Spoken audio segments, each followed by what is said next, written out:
Chapter 1. An unexpected invitation. I have often thought that one's life may change with the receipt of a single letter. Little did I know, on that crisp autumn morning, the arrival of a green envelope would lead me and my dear friend Monsieur Hercule Poirot into the most baffling affair of our lives. The letter in question arrived at our Baker Street lodgings shortly after breakfast. I was settling to enjoy the morning Times when Mrs. Hudson placed it upon the polished mahogany table, her neat hands betraying a trace of curiosity. "For Monsieur Poirot," she announced. The envelope bore an elegant looping script and the crest of Ashcroft Manor, an entwined A and M surmounted by a brass button. Poirot, seated opposite me with his cup of tea poised mid-air, regarded the letter as though it were a rare butterfly, fragile and immensely precious. "Ah, Hastings," he said, his voice lightly amused, "observe how even the most trivial missive can carry within it the seeds of drama." I handed him the envelope, and he cut it open with his tiny, precise scissors. The paper unfolded with a soft rustle. "My dear Monsieur Poirot, you are cordially invited to Ashcroft Manor on the evening of October the 7th, to assist in a most delicate matter, disappearance so strange that I dare not trust any other. Enclosed you will find a button from the gentleman's waistcoat who vanished that very night. Yours in desperation, Lady Agnes Penrose." Beneath the brief note lay a single, heavy brass button, its surface marred by a small gouge, as though it had been torn from cloth in violent haste. I looked at Poirot, eyebrows raised. "Another missing person case." He smiled, tapping the button against his teacup saucer. "Indeed, Hastings, a disappearance rather than a death. Yet I suspect that beneath a pair of calm lies something far more sinister." Even as he spoke, I could not help but notice the deliberate oddness of the invitation. Ashcroft Manor was one of those grand country seats that often found its way into the Illustrated London News' vast lawns, sweeping terraces, and enough bedrooms to host a regiment of guests. Yet here was a plea for help, written in the hand of Lady Agnes Penrose, a woman whose reputation for discretion was matched only by her taste for society's grandest balls. "Pray tell," I ventured, "what do we know of Lady Agnes's predicament? A husband gone missing? A butler on the run?" "Ah, but Hastings," Poirot replied, lifting the button between thumb and forefinger. "The note in this curious button suggests that a gentleman vanished bodily from a room so secure that even the window bore signs of being latched from within. No trace left behind except this." I stared at the button. It gleamed cheerfully, incongruous beside such mystery. "Do you think the missing man was struggling? The gouge suggests a tear." Poirot's little black mustache twitched. "Or perhaps a warning, a message. Yet why send this to me? Why Lady Agnes choose Monsieur Poirot?" I shrugged. "Your reputation precedes you, my friend. England owes you a debt of gratitude for your uncanny power to see what hides in plain sight." The detective closed his eyes, steepling his fingers before his chest as though in prayer. "Yes, yes, mon ami. But come October 7th, we shall see more. The heart of the matter lies in human nature: fear, greed, love, desperation.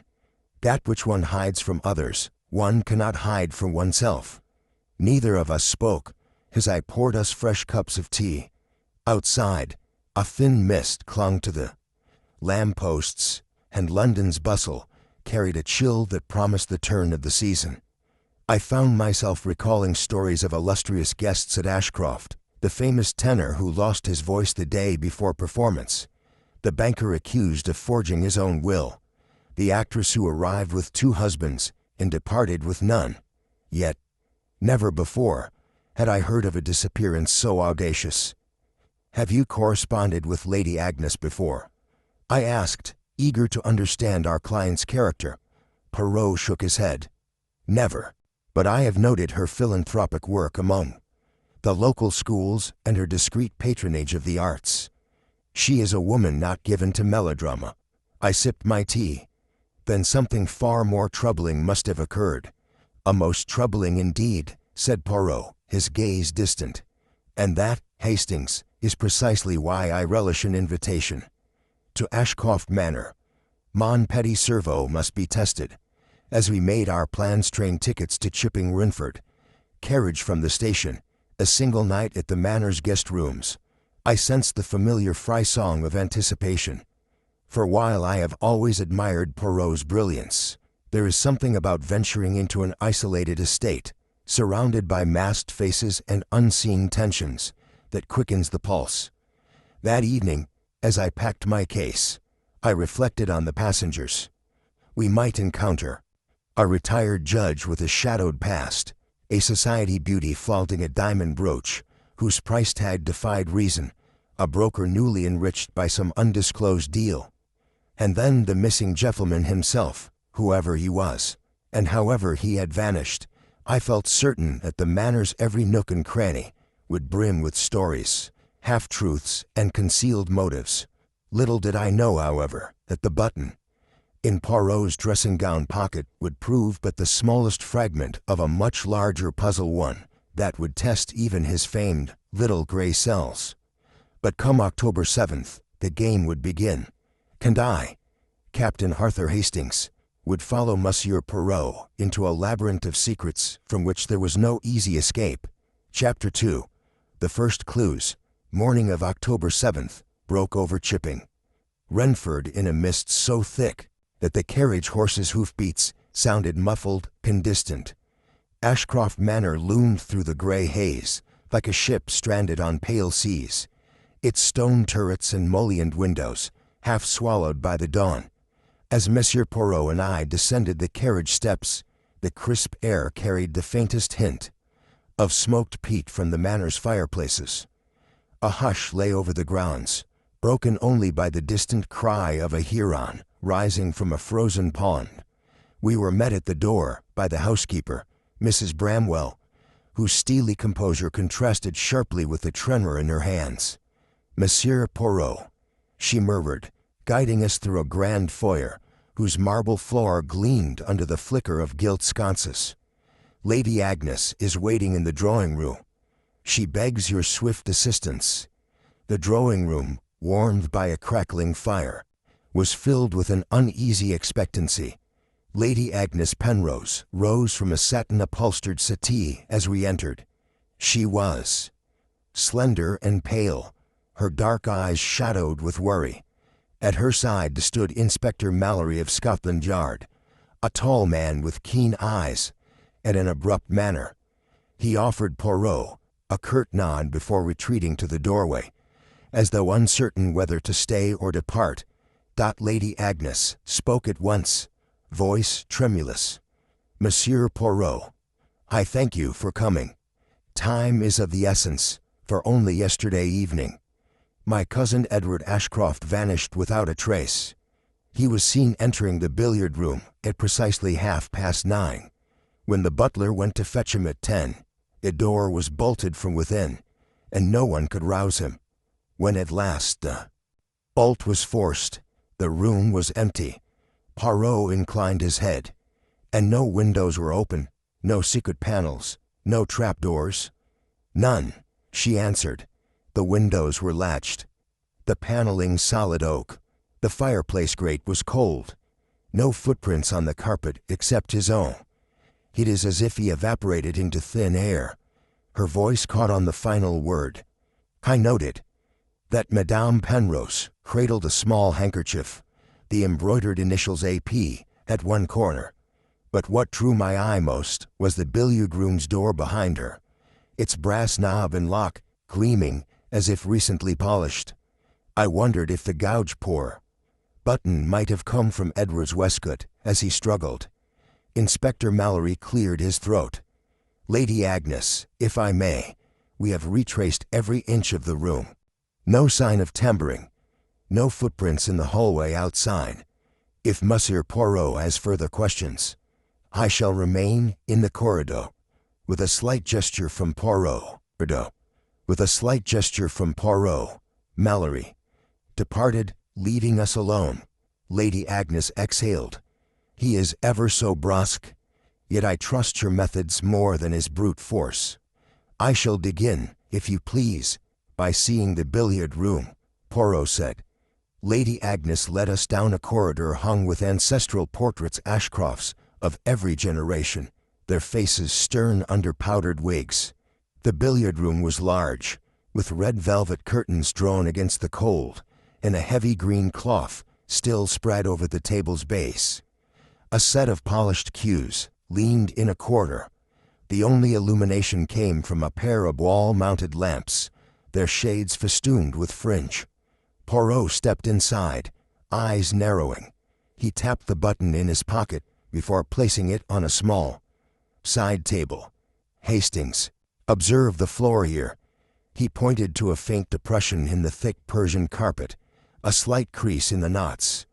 This whisper of indentation suggests that a heavy object was here. The billiard table, normally central, appears to have been moved slightly. I crouched to inspect. Indeed, the table's legs lay a few inches closer to the fireplace than symmetry would demand. Had someone shifted it to conceal a hidden compartment? I traced the underside, no secret latch. Poirot, however, was examining the velvet drape. He lifted a corner and peered between the folds and the window frame. See? Here, a sliver of daylight. He pulled the curtain aside. The window was latched, to be sure, but the catch had been bent slightly. But the inspectors tested it locked from within. I protested. Ah, but from within, Poirot repeated softly. One might unlatch a window by applying tension. From the outside, using a long implement, slip through the narrow gap between drapery and pane, and then reseal it to appear untouched. He pressed his knuckles against the catch.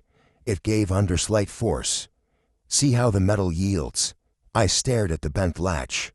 So the murderer or abductor slipped the window lock, entered, and then locked it from outside? Precisely, Poirot sighed, eyes alight. But that would require a knowing hand, and a tool precise enough to manipulate such a mechanism unseen. He strode to the fireplace, examining the empty grate. No embers of a fire, yet the hearth is warm. Someone recently stood before it. I frowned. To warm themselves, or to burn something, or to hide something in ashes. Poirot's gaze flicked upward to the mantel. A collection of porcelain figures sat in neat array, their glossy eyes staring down. One, a cherub in mid-flight, had a faint smudge of soot on its wing. Curious none, only one figure bears the stain. I reached out to touch it. So someone searched among the ornaments and was careless. Or deliberate, Poirot countered. This soot may serve to mislead. But I note that the figure rests upon a small brass plate, engraved EA 1921. That is, Edward Ashcroft's preferred piece. What could he have hidden? I asked. Perhaps a document, a locket, or who knows, a single letter.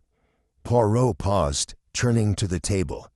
There, half hidden beneath the green cloth's edge, lay a single ivory billiard ball.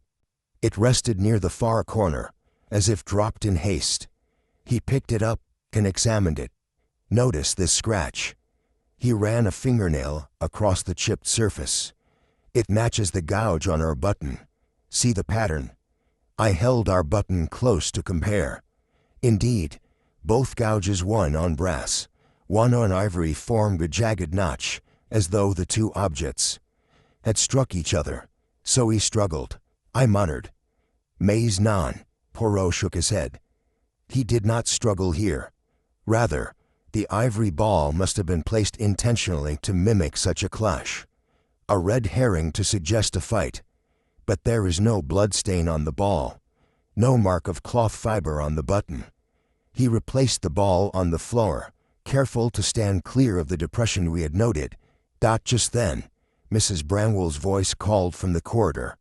The staff have assembled in the kitchen, Monsieur Poirot, as you requested for interviews. Perfect, Poirot said, stroking his mustache. Hastings, the first clues are laid bare. A manipulated window catch, a displaced table, a soot-stained figure, and a staged billiard ball. The real mystery lies deeper. As we left the room, Poirot pocketed the button and glanced back. One would think Edward Ashcroft had vanished of his own will, but the house itself has witnessed no secret passages.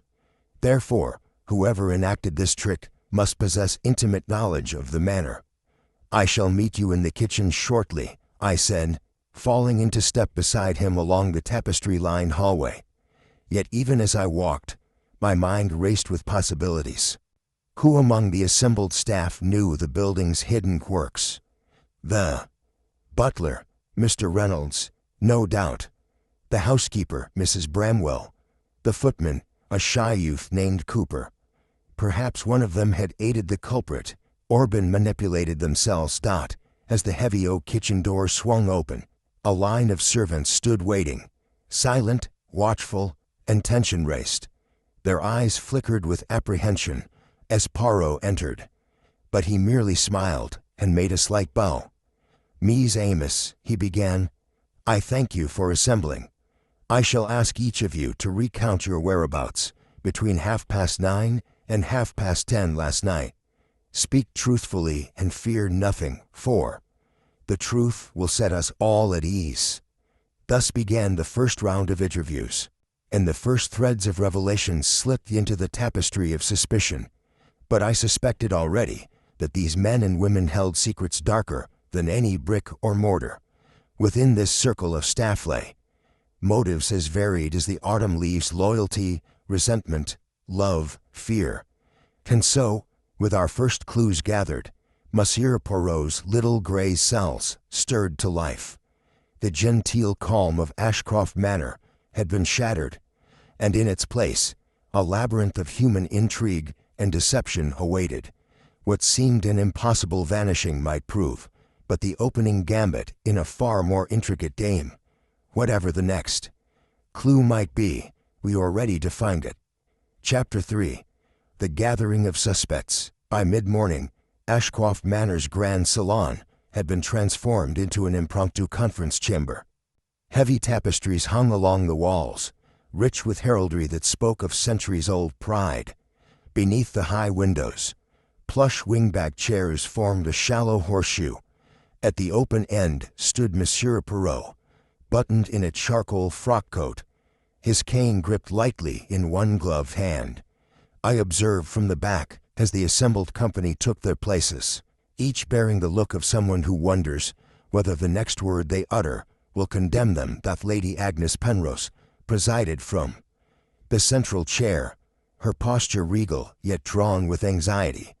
To her right sat Mr. Charles Everett, a retired judge whose hawk-like features and steely gaze bespoke a man accustomed to passing verdict. Beside him, Lady Annis's cousin, the widowed Mrs. Penelope Ashcroft, smoothed her pearls as though they might somehow protect her from scandal.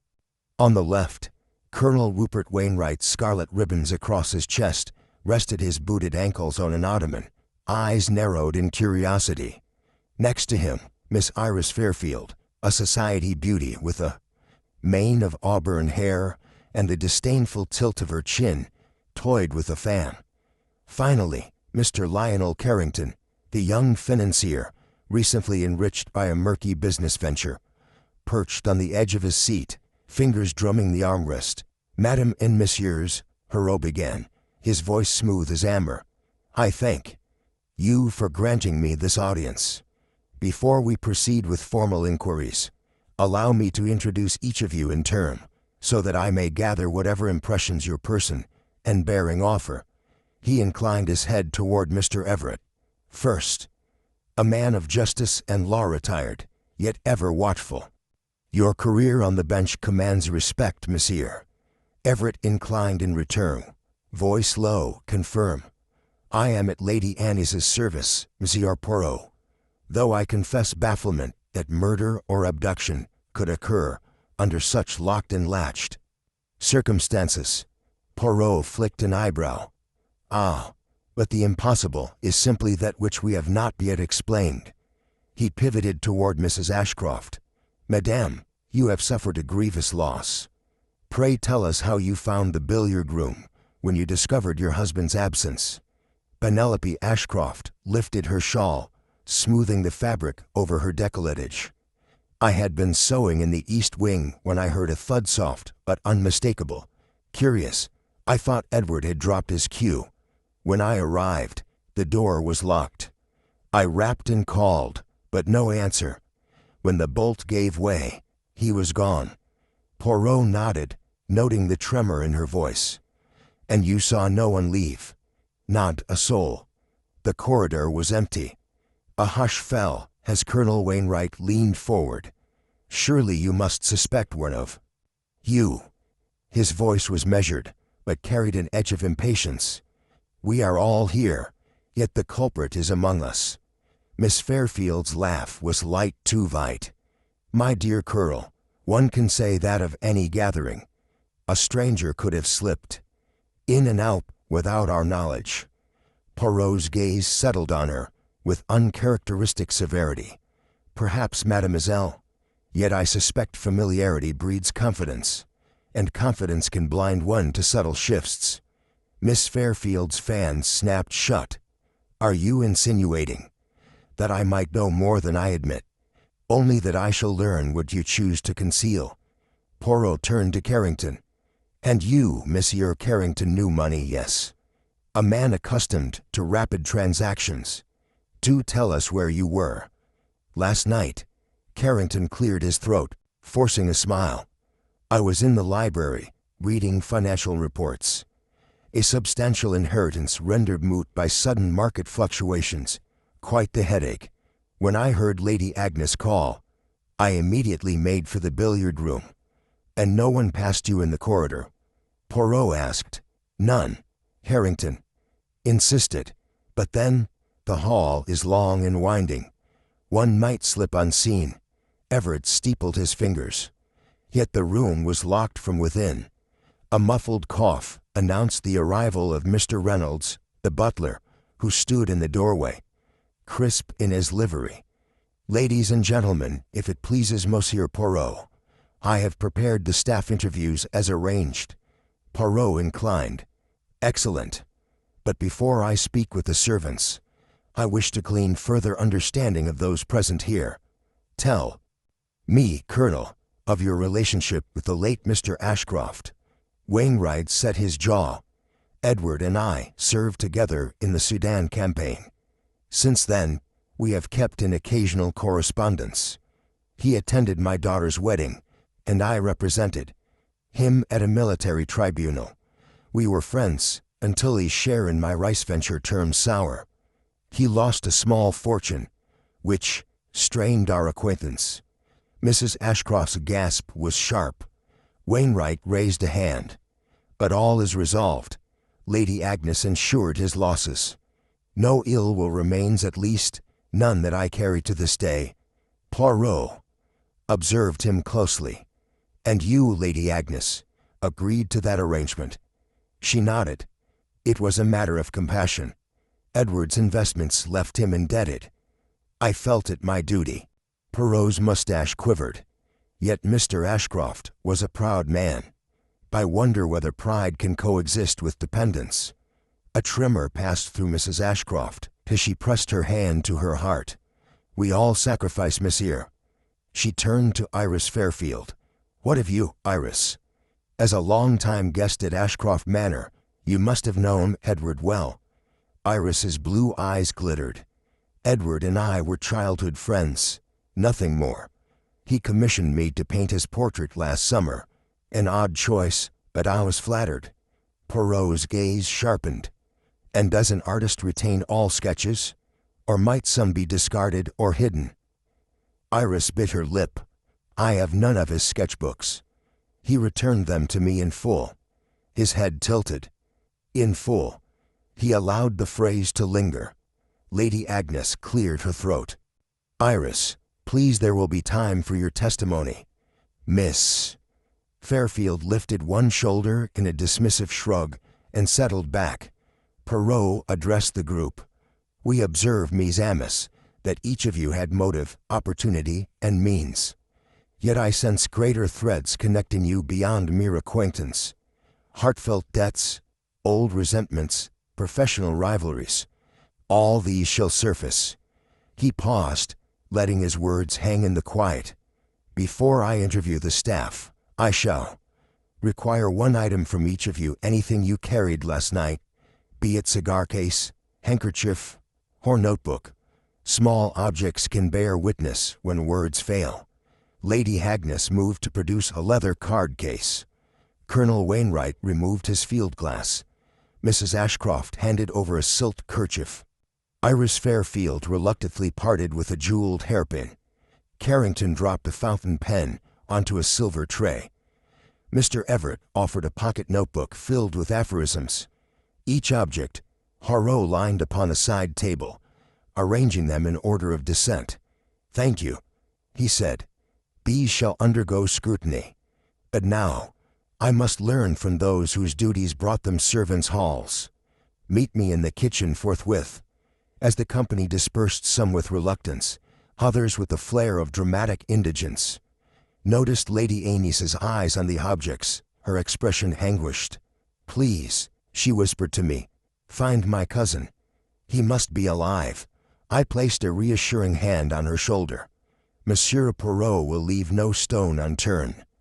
And so, with suspects accounted for and personal effects gathered, the circle of investigation widened. Each individual had contributed a fragment of the puzzle, yet the true picture remained obscured. The stage was now set for the deeper probe. The staff, the hidden corridors, and the psychology of those who served.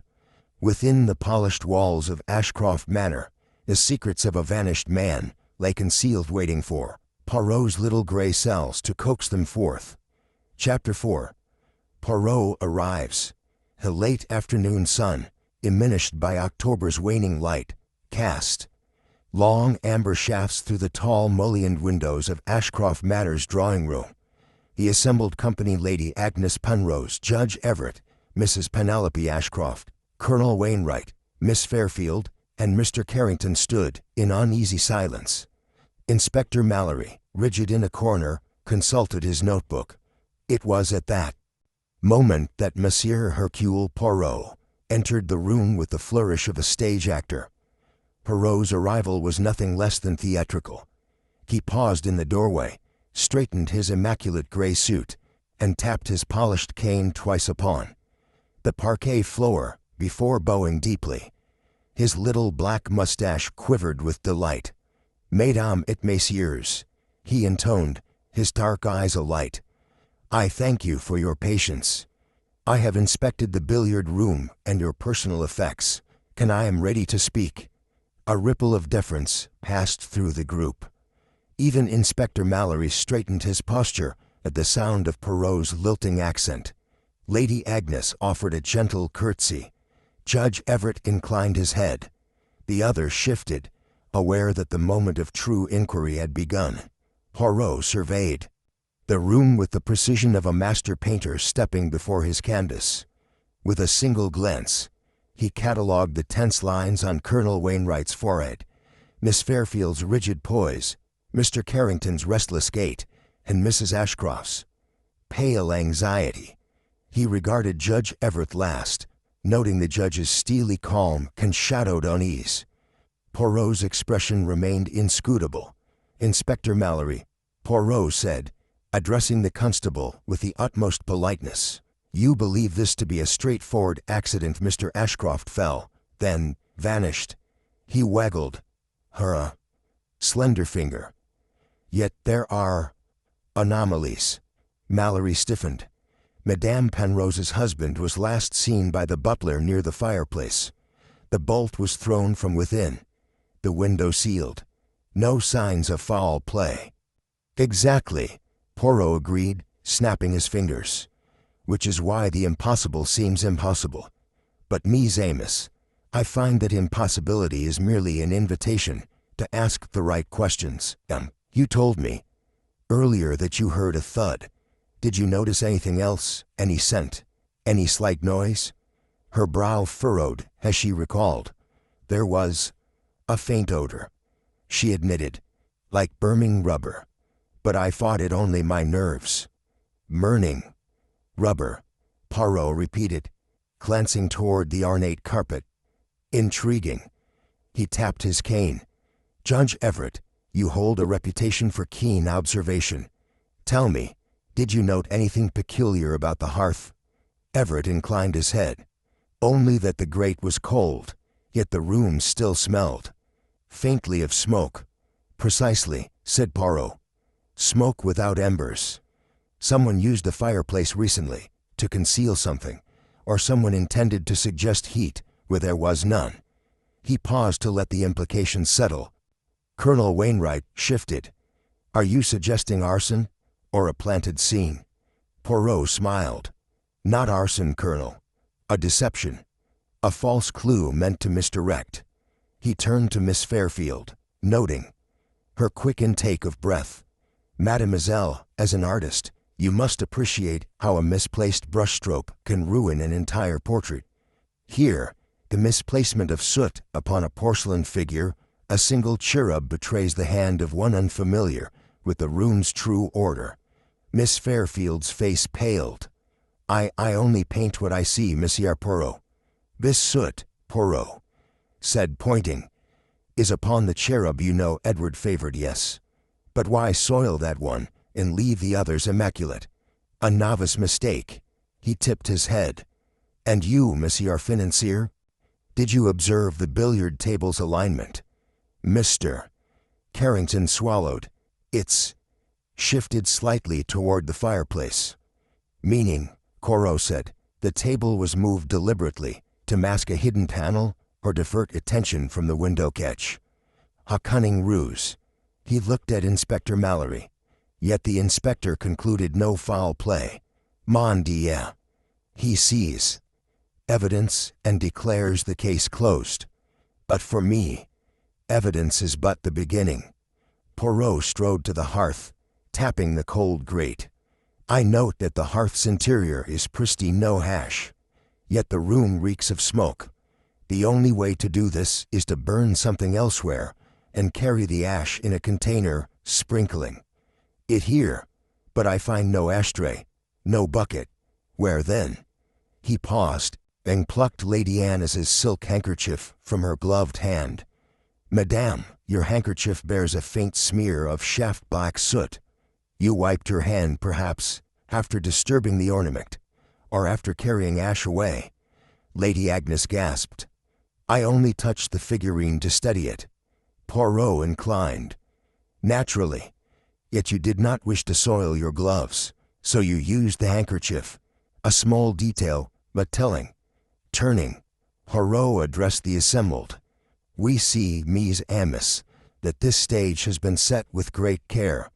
A moved table, tempered latch, a smeared figurine, and smoke without fire, all pointing to a deliberate deception. But a deception to what end?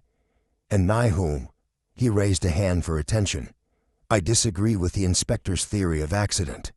There was intention, here intention to confuse, to delay discovery, perhaps to abduct the victim or cover a darker crime. His eyes swept the group. I believe our missing gentleman did not vanish by chance. He was taken. A murmur ran through the company. Colonel Wainwright's jaw tightened. Mrs. Ashcroft wrung her hands. Miss Fairfield's eyes darted. Carrington looked away. Judge Everett's lips pursed. Poirot tapped his cane again. Now, I shall require that each of you recall precisely your actions and emotions at the moment of discovery, your hearts, if you will, for they often reveal truths words conceal. Inspector Mallory, you shall remain present, but it is I who will lead this inquiry. He snapped his fingers once more. Hastings, he called over his shoulder. Will you arrange for refreshments?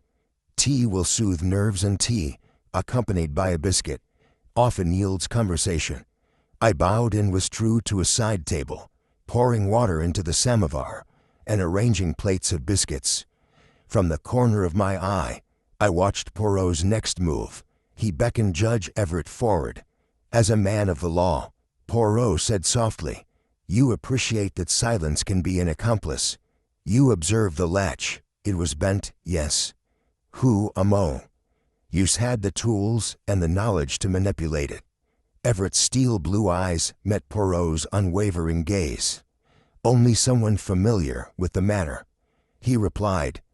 "Indeed," Poirot agreed. "And that narrows our circle." He turned to the room. "Mesdames et messieurs, we now know the official theory is untenable. We must begin anew, with interviews, with scrutiny of small objects, with the examination of motives. Your cooperation will expedite the truth." With that, he motioned toward the door. "Please follow me to the library, where we shall record your accounts, one by one." He paused at the threshold. "And keep in mind, the truth is patient. It will emerge." As the suspects exchanged uncertain glances, Poirot's cane tapped the floor. Again a rhythmic echo of the investigation's renewed heartbeat. I followed him down the corridor, heart pounding at the promise of revelations yet to come. Thus, with the official theory undone, Poirot's formal entrance had set the stage for deeper pursuit. The calm veneer of Ashcroft Manor had cracked, and within its venerable walls, the little gray cells would endeavor to unearth what lay hidden. The fate of Edward Ashcroft, and the true character of those assembled. Chapter 5. Initial Interviews. Begin. The library's leather-bound volumes lent an air of gravitas to the proceedings, their spines like silent sentinels observing every word. Poirot had arranged the suspects at a sleek mahogany table, but now, as the guests dispersed to their rooms, we left the grand salon behind and made our way to the servants' quarters. A narrow back stair and a service corridor led to the bustling kitchen, where the household staff awaited, each face taut with apprehension. The hush of the morning gave way to the soft clatter of china and the low murmur of anxious voices. Monsieur Poirot paused at the doorway, surveying the dozen or so servants gathered. Mrs. Bramwell, the housekeeper; Mr. Reynolds, the butler; young Cooper, the footman; Mrs. Talbot, the cook, and others whose uniforms bespoke specialized duties: a lady's maid, a valet, a gardener's assistant, and 2 maids. Their eyes flicked nervously between the inspector and the famous detective. "Mies. Amos," Poirot began, his voice gentle yet carrying unwavering authority. "I thank you for coming. I understand this is unnerving, but your recollections are vital. Let us begin calmly." He beckoned Mrs. Bramwell forward. The housekeeper stood tall, her gray hair in a neat bun, her hands clasped. "Monsieur Poirot, I shall answer as best I may." "Madame," Poirot said, offering a reassuring nod, "please tell me your duties on the evening of October 7th, particularly between 9:30 and 10:30. Mrs. Bramwell inhaled. "At 9 o'clock, I was overseeing the laying of supper in the dining room. Lady Agnes desired a light meal before the evening's entertainment. I inspected the china cutlery, glassware, ensuring everything was in order. At precisely 10, I left to fetch fresh water. I passed the billiard room door, but heard nothing unusual." Poirot's eyes narrowed in concentration. "And the grate in the billiard room, did you ever inspect the fireplace during your rounds?" "No, monsieur. The grate remained cold. I assumed the fire was out from earlier in the day." She hesitated, though I did notice the heavy curtains drawn unusually close. "Thank you, madame." Poirot made a small note in his ever-present notebook. He turned to Mr. Reynolds. "Monsieur le majordome, please recount your actions." The butler's posture was impeccable, voice steady. "I polished the doorknobs of the drawing room and library at 9:15. Then I arranged logs in the morning room fireplace. At 9:45, I was called by the master's valet regarding fresh linen. I knocked on the billiard room, but received no answer. Upon returning to the hall 10 minutes later, the door was locked." Poirot's keen gaze lingered. Did you notice any footprints on the Persian carpet outside that door? Reynolds replied. Only my own. The guest's shoes left no discernible impressions. And the lock? Poirot inquired. Intact, monsieur. I had to use my master key to open it from the outside. Turs bien. Poirot pocketed his pen. We shall return to you if needed. He then turned to Cooper, the footman, a fresh-faced youth whose cheeks were ruddy from the kitchen's warmth. Cooper swallowed. I was serving hors d'oeuvres in the drawing-room until 9:30. Then I delivered messages to Colonel Wainwright and Mr. Carrington. At 9:50, I fetched Lady Amy's evening gloves. I never entered the billiard room. Did you observe any peculiar behavior? Poirot asked. The footman hesitated, brow furrowed. Miss Fairfield seemed unusually nervous. She brushed past me swiftly, as if she wished to avoid attention. Poirot's mustache twitched. Thank you, Cooper. Your observations are appreciated. He offered the youth a kind smile, which seemed to ease some of the tension in the outset. Boy's shoulders. Next came Mrs. Talbot, the cook, summoned from the scullery. She towered over the others, her hair covered by a crisp white cap, her apron spotless.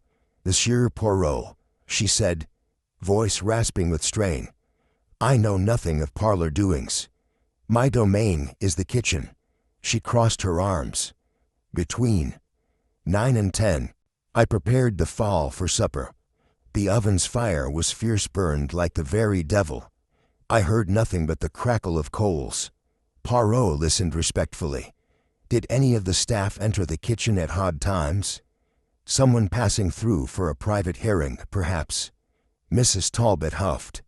Only the gardener's assistant, James. He brought fresh herbs and paused near the door, looking flustered. Poirot narrowed his eyes. Flustered? In what way? Madame. He wiped his brow, muttering about dew and mud. Then he left, carrying his herbs. Merci. Poirot wrote a few lines. He beckoned James, the gardener's assistant, forward. James, tall and wiry, stepped hesitantly. I was watering the greenhouse plants until 9.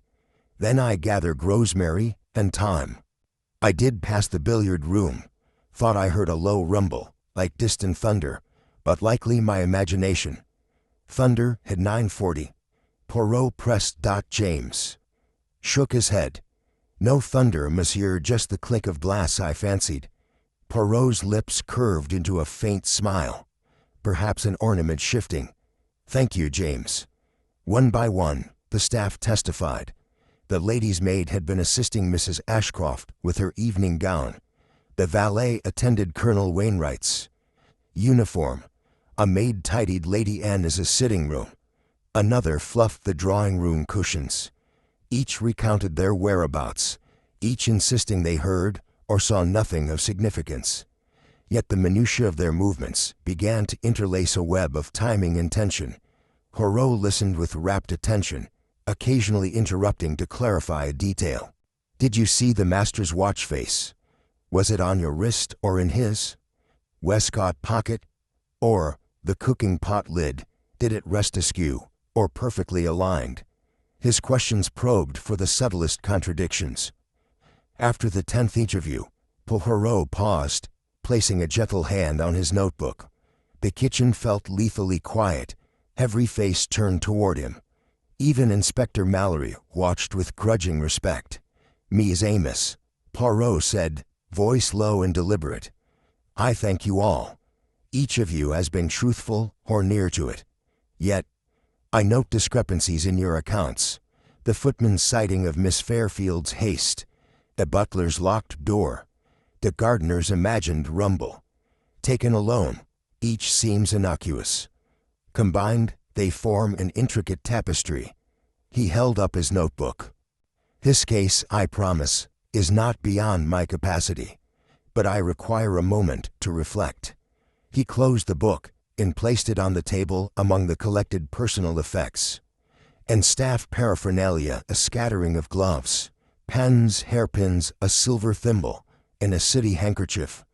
Poirot turned to Inspector Mallory. "Let us retire to the drawing room. I wish to compare my impressions with those of Scotland Yard before resuming." He nodded to the staff. "You are dismissed for now. I may call upon you again." As the staff slipped away, some relieved, some wistful for unnoticed secrets, the detective and inspector made their way up the corridor. I followed, carrying a tray of untouched tea and biscuits. The hush returned, broken only by the ticking of the library clock. Once inside the drawing room, Poirot settled into a deep armchair. He removed his gloves and leaned forward, elbows on knees. "Inspector Mallory, I share your respect for procedure, yet procedure alone cannot unravel the mind's subterfuge. These initial interviews have surfaced contrasts small yet significant." He tapped the side of his head. "My little gray cells are at work. I see patterns, fear prompting haste, intentional misdirection, and genuine oblivion. One among the staff knows more than they admit or fears more deeply than they reveal." Mallory nodded, folding his arms. "I await your strategy, monsieur." Poirot's eyes gleamed. "We proceed with care. We shall verify truths with physical evidence. Then, in the next phase, I shall play a psychological game, words as bait, emotions as net. The suspects and staff alike will feel the subtle tug, and from their reactions, the truths will emerge." He rose gracefully. "For now, Hastings, fetch refreshment for the inspector. I require silence in a calm moment before the storm of interviews recommences." As I poured tea, I sensed the critical moment had passed. The first clues and testimonies were gathered. We stood at the threshold of deeper inquiry. Behind the quiet walls of Ashcroft Manor, the game was afoot, and Poirot's methodical mind, calibrated to human frailty, would soon begin to draw out the hidden contradictions that held Edward Ashcroft's fate. Chapter 6. The First False. The gray light of early evening settled over Ashcroft Manor as I found Monsieur Poirot standing before the billiard room door once more. His expression was grave, his hands clasped behind his back. Inspector Mallory hovered a pace behind, notebook at the ready. The rest of the household and guests had been dismissed to their rooms, while Poirot and the inspector pursued what appeared to be a promising lead. "See, Hastings," Poirot murmured, pointing to a thin black thread caught on the lock's edge. "Observe how it loops through the mechanism. A silk tie, yes?" He plucked it gently and examined it against the lamplight. "This is not a servant's thread. The staff attire is cotton or sturdy wool. This is finer, a gentleman's cravat." I peered at the thread. Indeed, its sheen was unmistakable. But whose cravat? Colonel Wainwright's. He arrived early, and I recall his silk stock was patterned. Poirot nodded. "Precisely. This plain ebony silk matches neither the colonel's regimental cravat nor our financier's modern tie. Look here." He held it near the edge. "There's a faith monogram, R.W. for Rupert Wainwright." Mallory's pen scratched across his page. "Then the colonel must have been at the billiard room door after the disappearance, perhaps tampering with the lock." Poirot's delicate mustache quivered. "A reasonable inference, Inspector. Yet I urge caution. Motive is not equal action. We must verify timing. If Colonel Wainwright was indeed here at 9:30, then this thread might implicate him. But if he arrived later, it could be a clever misdirection. At least we have something concrete," Mallory said, tucking the thread into an evidence envelope. Poirot inclined. "Good. Now, let us interview the colonel once more." We ascended the spiral staircase to Colonel Wainwright's suite, the walls lined with hunting trophies and campaign medals. The colonel himself stood by the window, gazing up at the manicured lawns, shoulders squared, his uniform immaculate. "Colonel," Poirot began, producing the silk thread. One of your cravats, this one left a fragment at the billiard room lock. Can you account for this? The colonel's gaze flicked to the thread, then to Poirot. For a moment, no answer came, and I thought his composure might fray. Then he lifted his chin. I had cause to be near that door twice last night. First, to fetch a brandy from the card room. Later, to check that the master's cue had been returned to the rack. Poirot's eyes narrowed. And which occurred when? Brandy's at precisely 9:20. Cue inspection at 10:10. I returned to the billiard room door then, heard nothing, and moved on. Mallory interjected. But the door was locked at 10, Colonel. The bolt was locked when I left, Wainwright clarified. I heard Lady Agnes call from down the hall, and I hurried away. Poirot held up a slender finger. Yet your thread suggests you brushed the catch at the moment it turned. A fine silt easily caught. You must have lingered. The colonel's jaw clenched. I refused to feel credit for a disappearance I did not cause. Poirot smiled the tiniest of smiles. Of course, but watch the threads, Hastings. They often lead to knots. We left the colonel's room in silence. Mallory seemed convinced. I remained skeptical. The colonel's story, though not rock solid, carried a ring of truth. I could not imagine him orchestrating such an elaborate ruse, merely to abduct Edward Ashcroft. Later, in Poirot's sitting room, I offered him tea. He accepted, but sat deep in thought. This thread, he mused, is the first lead. Yet I sense it is a false one, a trap set to ensnare the colonel. Whoever planted it wished to focus suspicion on a man of obvious motive. I raised an eyebrow. And you believe someone among the other suspects planted it? We consider the possibilities. A financier who resented Edward's interference in his stocks. A judge who envied his social standing. A society beauty whose portrait went unfinished. Any of them could wish to divert blame. I sipped my tea. But why frame the colonel with a physical clue? Would they not trust verbal misdirection, as with the soot and the moved table? Poirot tapped his lips with a pinky. Because a tangible clue exerts a stronger pull on the mind. The inspector will give weight to physical evidence over a subtle observation. And so the true culprit can hide behind authority. His eyes gleamed. We must discover where each suspect stood at 10:10, exactly when the thread could have been transferred. Timekeeping then becomes critical. I said, but their watches might not have been synchronized. Ah, but I have noted that the judge's pocket watch is 1 minute slow, Poirot remarked, producing the timepiece from his pocket. And Mr. Carrington's new gold timepiece gains 2 minutes every hour. He tapped it twice, then slipped it back. Their discrepancies matter when aligning testimonies. The inspector burst in without knocking. Monsieur Poirot, I have spoken again with Mrs. Bramwell.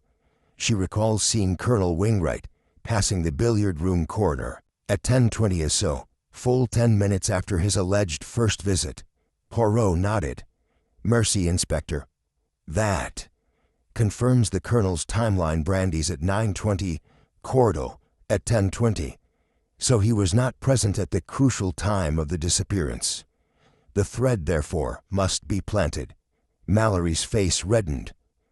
But who among us is cunning enough to plant such a clue? Poirot tapped his forehead. The one who understands how others think, the one who anticipates the inspector's reliance on evidence. We shall test more recent interviews against this new timeline. That evening, over supper in the grand dining room, the atmosphere was stiff with tension. The suspects gathered, exchanging wary glances. Poirot presided at the head of the table, seated beside Lady Agnes, while Inspector Mallory sat to his left, looking chastened. I was on Poirot's right, sampling the roast pheasant. Mise Amos, Poirot said to the assembled company, we have discovered our first false lead. A fragment of silk meant to implicate Colonel Wainwright, But timing proves his innocence. He raised a glass. To the Colonel, whose reputation stands unquestioned. A murmur of assent rippled around the table, though the Colonel merely inclined his head. After the toast, Poirot's gaze lingered on Iris Fairfield. "Mademoiselle," he said softly, "I wonder whether an artist might recognize an artifice when she sees one." Miss Fairfield's cheeks colored. "I do not understand." "Your portrait of Mr. Ashcroft," Poirot pressed. "You said it was completed. Yet the artist's studio contained only an unfinished canvas. Where is the final portrait?" A flush of embarrassment swept across her features. "Edward never collected it. I left it at the studio." "And when did you last see him?" Poirot asked. "2 days ago," she whispered. "He visited to discuss some details, then left in a hurry." Poirot inclined.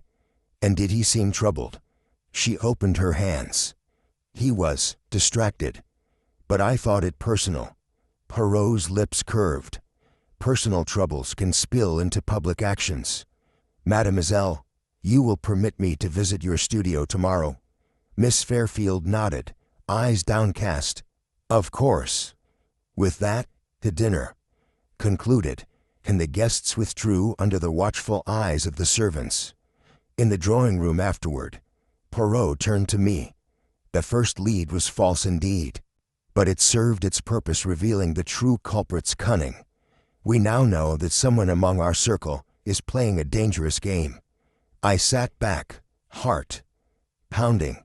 "So on to the next step." Poirot said, folding his hands. "We proceed with renewed vigilance. Tomorrow, the studio, the judge's reflections, and perhaps another false lead, until the path to truth reveals itself." And so, as the manor's lights dimmed for the night, I could not help but feel the investigation had passed its first major test. A suspect had been exonerated, but the real adversary remained at large, and more devious than we had yet imagined. Chapter 7. The Psychological Game. The following morning, a frosty wind rattled the leaded panes of Ashcroft Manor's drawing-room windows, carrying the promise of another day of revelations.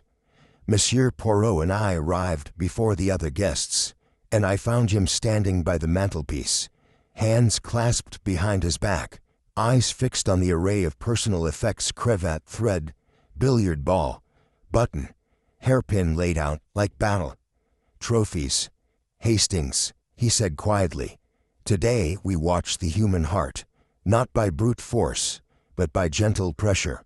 A word here, a glance there, and the cracks will widen." I nodded. "At what time shall we begin?"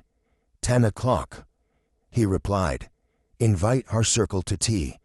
Let them gather as if for civility's sake. Then, Ms. Amos, we proceed with subtle probes." I carried his instructions to Lady Agnes, who summoned the guests. Judge Everett, Mrs. Ashcroft, Colonel Wainwright, Miss Fairfield, and Mr. Carrington. Even Inspector Mallory remained, curious to observe Poirot's methods. By 10, all were seated around the low table. Delicate china cups rimmed in gold, a tiered tray of biscuits, and a pot of steaming Earl Grey. Poirot moved among them, offering tea with the flourish of a sommelier. When he took his seat, he addressed the room in a tone so amiable that it disarmed suspicion. "Ms. Amos, let us relax this morning. I trust you slept well, despite recent events." A chorus of polite murmurs followed. Mrs. Ashcroft pressed her palms together. "I slept poorly, monsieur. I worry for my late husband." Miss Fairfield's eyes flicked to the button displayed beside her teacup. "I can hardly keep my mind off the mystery." Poirot inclined. "Understandable. But let us speak first of life's simpler comforts: tea, biscuits, warm company." He poured a cup for Judge Everett, noting how the judge's fingers trembled slightly. "Judge, you have, I believe, a fondness for lemon drizzle cake?" Everett blinked. Yes. My late wife used to bake it for me." Poirot smiled. Then I regret our tray does not contain lemon drizzle. Perhaps I shall request it for the next sitting." He watched as Everett's hand stilled. "Forgive me, but how fortunate that memories of sweeter times persist, even amid sorrow." I saw the judge's lips press together, a shadow passing over his eyes. Turning to Colonel Wainwright, Poirot remarked lightly, "Colonel, I trust you found your rest more refreshing than your spirits might suggest." The colonel set down his cup, restful but disturbed by dreams of our departed friend. He shifted in his chair, as if uneasy under Poirot's serene gaze. "Monsieur Carrington," Poirot continued, "I hear markets were turbulent this morning. Did you perchance check the ticker before breakfast?" Carrington's posture grew rigid. "I did. A sudden shift in rice futures, enough to make one's head swim." Poirot inclined. "I see. A head that swims can cloud one's judgment. Yet one must make decisions swiftly, much like right or wrong in our present dilemma." At Miss Fairfield's place, Poirot paused, letting the silence stretch before asking, "Mademoiselle, have you had opportunity to visit your studio?" Her brow furrowed. I did. The unfinished portrait remains there. It spoke to me of haste, of someone departing too soon." Poirot's eyes glittered. "Haste," he repeated. "It is the enemy of reason. One rushes, one errs, and the error reveals the soul." He sipped his tea.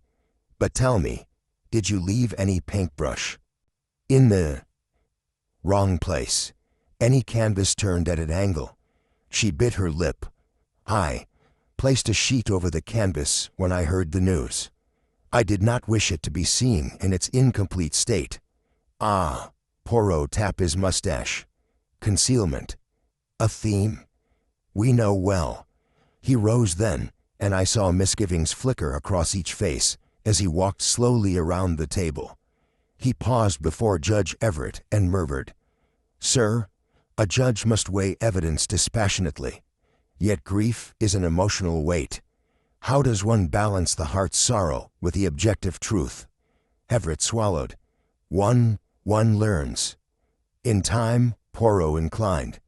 "And until then, one relies on the counsel of friends." He patted the judge's hand lightly. He moved to Mrs. Ashcroft. "Madame, you have worn pearls these past days, each a symbol of tears. But pearls form from irritation, an intrusion upon the oyster's peace. Tell me, what irritates your recollections most?" She drew in a shaky breath. "That Edward was concealing something. I did not know what." "Secrets," Poirot said, softly, "can be the sharpest thorn." He lifted her handkerchief from the table, a different one than yesterday, clean and crisply starched. "Yours?" She nodded. "I brought a fresh one." He held it to the light. "It has no smudge yet. Yesterday's bore evidence of charcoal and ash. How curious that only the one touched soot." Her eyes widened. I did nothing wrong." Poirot's gaze was sympathetic. "Of course not. Our memories can be selective. Which brings me to ask, what do we choose to forget?"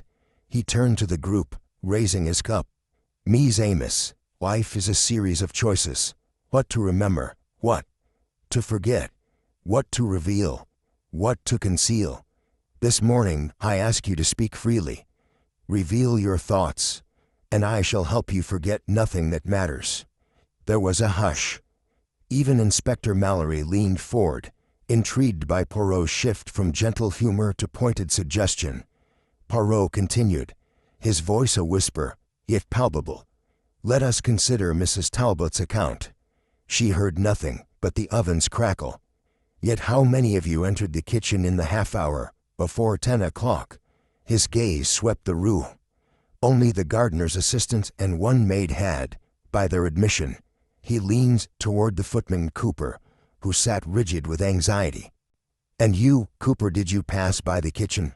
The boy's face drained of color. I took a shortcut through the scullery after serving Lady Agnes her gloves." Poirot nodded. "Shortcut a path less noticed. Yet shortcuts can conceal misdeeds. Did you see anyone enter the kitchen then, or leave in haste? Cooper swallowed. No. Except Mr. Carrington. He passed with a small box in his hand. Ah. Murmur went around the table. Carrington's gaze shot to Poirot. That is untrue. Cooper, are you certain? Poirot asked calmly. The footman looked at Poirot, then at Carrington. I'm not certain of the time, but I did see him. Poirot stood, hands steepled. See how the mind falters when under pressure. A slight hesitation, and then truth wavers. He turned to Carrington. Monsieur, will you dispense with denial and tell us what you carried? Carrington's face flushed. He set down his cup with a clatter. It was my ledger. I thought to show it to Lady Agnes regarding his debts. Debts, Poirot repeated. A motive, perhaps. But why sneak with it through the scullery, rather than present it openly? Carrington opened his mouth, closed it, then said, It was personal. I feared scandal. Poirot inclined. Fear of scandal can drive even the most upright to clandestine measures. He tapped his cane. And now, Mies Amos, I have heard much that hints at hidden fears, concealed actions, and emotional turmoil. But I require one final piece. Each of you will write down your true feelings at the moment of discovery, without fear of judgment. Pour out the unfiltered sentiment. He placed a notepad and pencil before each. A tremor passed through the company as they began to write. Poirot and I retreated to the hearth, watching through narrowed eyes. When they finished, Poirot collected the notes and read them in silence. At length, he folded them carefully and slipped them into his coat pocket. He turned to me. The mind plays its own trickery, Hastings. I guiding them to confront their emotions. I have forced cracks in their defenses. When we review these notes, a genuine will stand apart from the artifice. I exhaled, and the first fractures already appeared with Carrington. Indeed, Poirot said, tapping his mustache. The real game is afoot. Tomorrow, we pursue the studio and the judge's reflections. But today, we have glimpsed the inner landscape. He raised his cup. Let us enjoy our tea. The game is underway. And so, amid polite sipping of tea and the quiet ticking of the drawing-room clock, Poirot's psychological game drew its first blood. Beneath courteous facades lay shifting emotions, and the secrets of Ashcroft Manor stirred more visibly than ever. Chapter 8. A secondary mystery. It was late afternoon, when the peace of Ashcroft Manor was shattered anew. I had just returned from tempting Colonel Wainwright's patience with chess in the oak-paneled study when a piercing scream echoed through the corridors. In haste, I found Monsieur Poirot standing in the entrance hall, his face composed yet urgent, as Lady Agnes Penrose hurried toward us, clutching her gloved hands. Monsieur Poirot, the will, Lady Penrose's private will, has disappeared from my father's desk, she cried, breathless. I went to retrieve it for the solicitor's perusal, and the drawer is empty. The desk locked itself after I closed it. No key fits. The lock but mine. Poirot's eyes flashed. A missing will, he mused, voice low. A tidy complication. We must attend immediately. He beckoned me, and together we followed Lady Agnes through the grand hallway, past the portrait gallery, to the oak-paneled library where the will had been stored. There, the mahogany desk stood beneath a leaded window, its surface strewn with legal papers and a silver inkwell. The desk drawer was firmly shut, the brass keyhole unblemished. Lady Agnes knelt, her skirts fanning around her, patting the drawer's edge in distress. Poirot examined the desk quietly. He ran gloved fingers along the carved groove of the drawer and held his ear to the panel. Hastings, he whispered, listen for the faintest click. I knelt beside him, and amidst the soft tick of the grandfather clock, I heard it a muted mechanical stutter, as though a hidden latch moved. Poirot nodded. He tapped the underside of the desk with his cane, and there a seam along the back panel revealed itself under his probing. "Ah," he murmured, "a secret compartment. Someone has lifted the panel and removed the will from behind. The drawer itself remains unviolated." He pressed his finger against the seam. "See the fine scratches along the edge? Recent." Lady Agnes' lips stricken. "But who would steal my father's will? It was balanced to provide equally for Edward and me. Someone who stands to gain by altering its provisions," Poirot said, scanning the company. "Perhaps a change in beneficiaries would suit one of our suspects." He turned to the assembled guests, who had arrived at the sound of Lady Agnes's cry. Judge Everett, Colonel Wainwright, Miss Fairfield, and Mr. Carrington. Inspector Mallory lingered behind. Poirot raised his cane. "Ms. Amos, I regret that our task grows more intricate. We now have a secondary mystery, a missing will. I ask that no one leave the premises until further notice." A murmur rippled through the group. Carrington stepped forward. "I had no knowledge of this will's contents. It was not my place." Miss Fairfield's lips trembled. "Neither mine. But why would anyone risk a second crime?" Poirot's gaze was steady. "Because desperation can drive one to bold action. Let us first recover the will. Hastings, bring Lady Agnes's key." I produced the slender key from her gloved hand. Poirot inserted it into the locked drawer and released the catch. He opened the drawer and removed a small leather blotter, revealing the scene beneath. With gentle leverage, he eased the back panel aside, exposing the hidden recess empty now. "No will," he confirmed. He turned to the inspector. "Mallory, gather the staff. We must search backstage, housekeeper's quarters, butler's pantry, gardener's shed, any place where documents could be concealed." Mallory signaled and departed. Meanwhile, Poirot addressed the guests. "In the interim, I shall question each of you regarding your knowledge of Lady Agnes's will. Please remain here." Judge Everett cleared his throat. "If I may say, monsieur, I only saw the will when Lady Agnes showed it to me 2 days ago. It named Edward as primary heir should anything befall him, and otherwise split her holdings evenly among her charities." Poirot inclined. "Thank you, Colonel Wainwright. I have not seen the will," Wainwright said, "but I know Lady Agnes favored charitable distributions. She is a generous woman." Miss Fairfield spoke next. "Edward asked me to paint a miniature portrait for Lady Agnes as a token of esteem. He hinted at a provision within the will for the artist's legacy. He meant to leave funds for me to continue my work." Poirot's eyes brightened. "A bequest for the artist very interesting, Monsieur Carrington." Carrington swallowed. "I was not aware of any bequests in the will. My dealings with Edward were strictly business." Poirot stroked his mustache. "Yet you, monsieur, expressed concern this morning regarding debts. Could you elaborate?" Carrington's lip quivered. "Merely that Edward financed my venture. I repaid him in part enough to clear the ledger." Poirot nodded. "A partial repayment. But if you stood to lose a bequest, would you not be motivated to alter the will?" Carrington's eyes darted. "I would never." He paused, swallowing. "I mean, I needed funds, yes, but not at such risk." Poirot smiled thinly. "Risk is the province of those who fear exposure."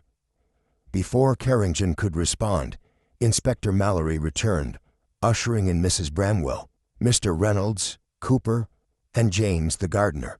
Each looked uneasy at the new development. Poirot greeted them. "Ms. Amos, the will is missing from its hiding place. I ask that you all recount your movements within the house since lunch." The housekeeper spoke first. "I was arranging Lady Agnes's sitting room, monsieur. I did not enter this library." The butler followed. "I fetched afternoon tea in the drawing room. I passed this corridor, but saw no one suspicious.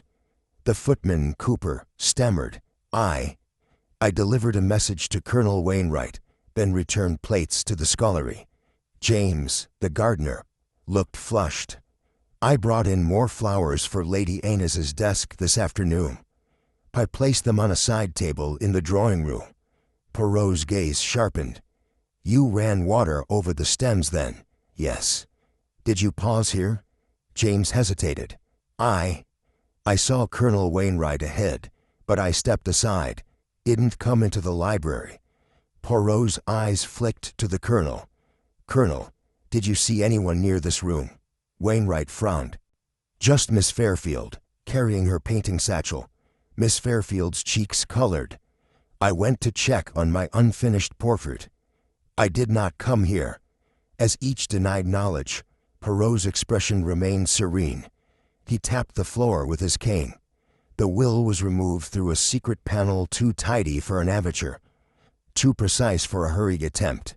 The panel's locking mechanism shows no wear. It was lifted deliberately, suggesting knowledge of its existence. He turned to Lady Agnes. Madame, did you know of this panel? She shook her head. Never. My father only stored his papers in the drawer. Poirot's eyes glinted. Then the culprit must know the manor's hidden architecture. A moan. Our circle, only the butler and the housekeeper, possess intimate knowledge of secret compartments. Mrs. Bramwell drew herself up. I have served this family for 20 years. I would never betray their trust. The butler's lips tightened. Nor I, monsieur. Poirot nodded slowly. Yet one among you aided the will's removal, whether knowingly or under duress. The motive could be monetary, emotional, or reputational. He paused, then said, Inspector Mallory, place a guard at every exit. No one may leave until the will is found. Turning back to the circle, Poirot pressed a finger to his lips. Mies Amos, we face not one, but two mysteries. The vanishing of Edward Ashcroft, and now the removal of this will. Both acts speak of planning, precision, and hidden motives. We must act swiftly, for every moment that the will remains missing, a culprit grows emboldened.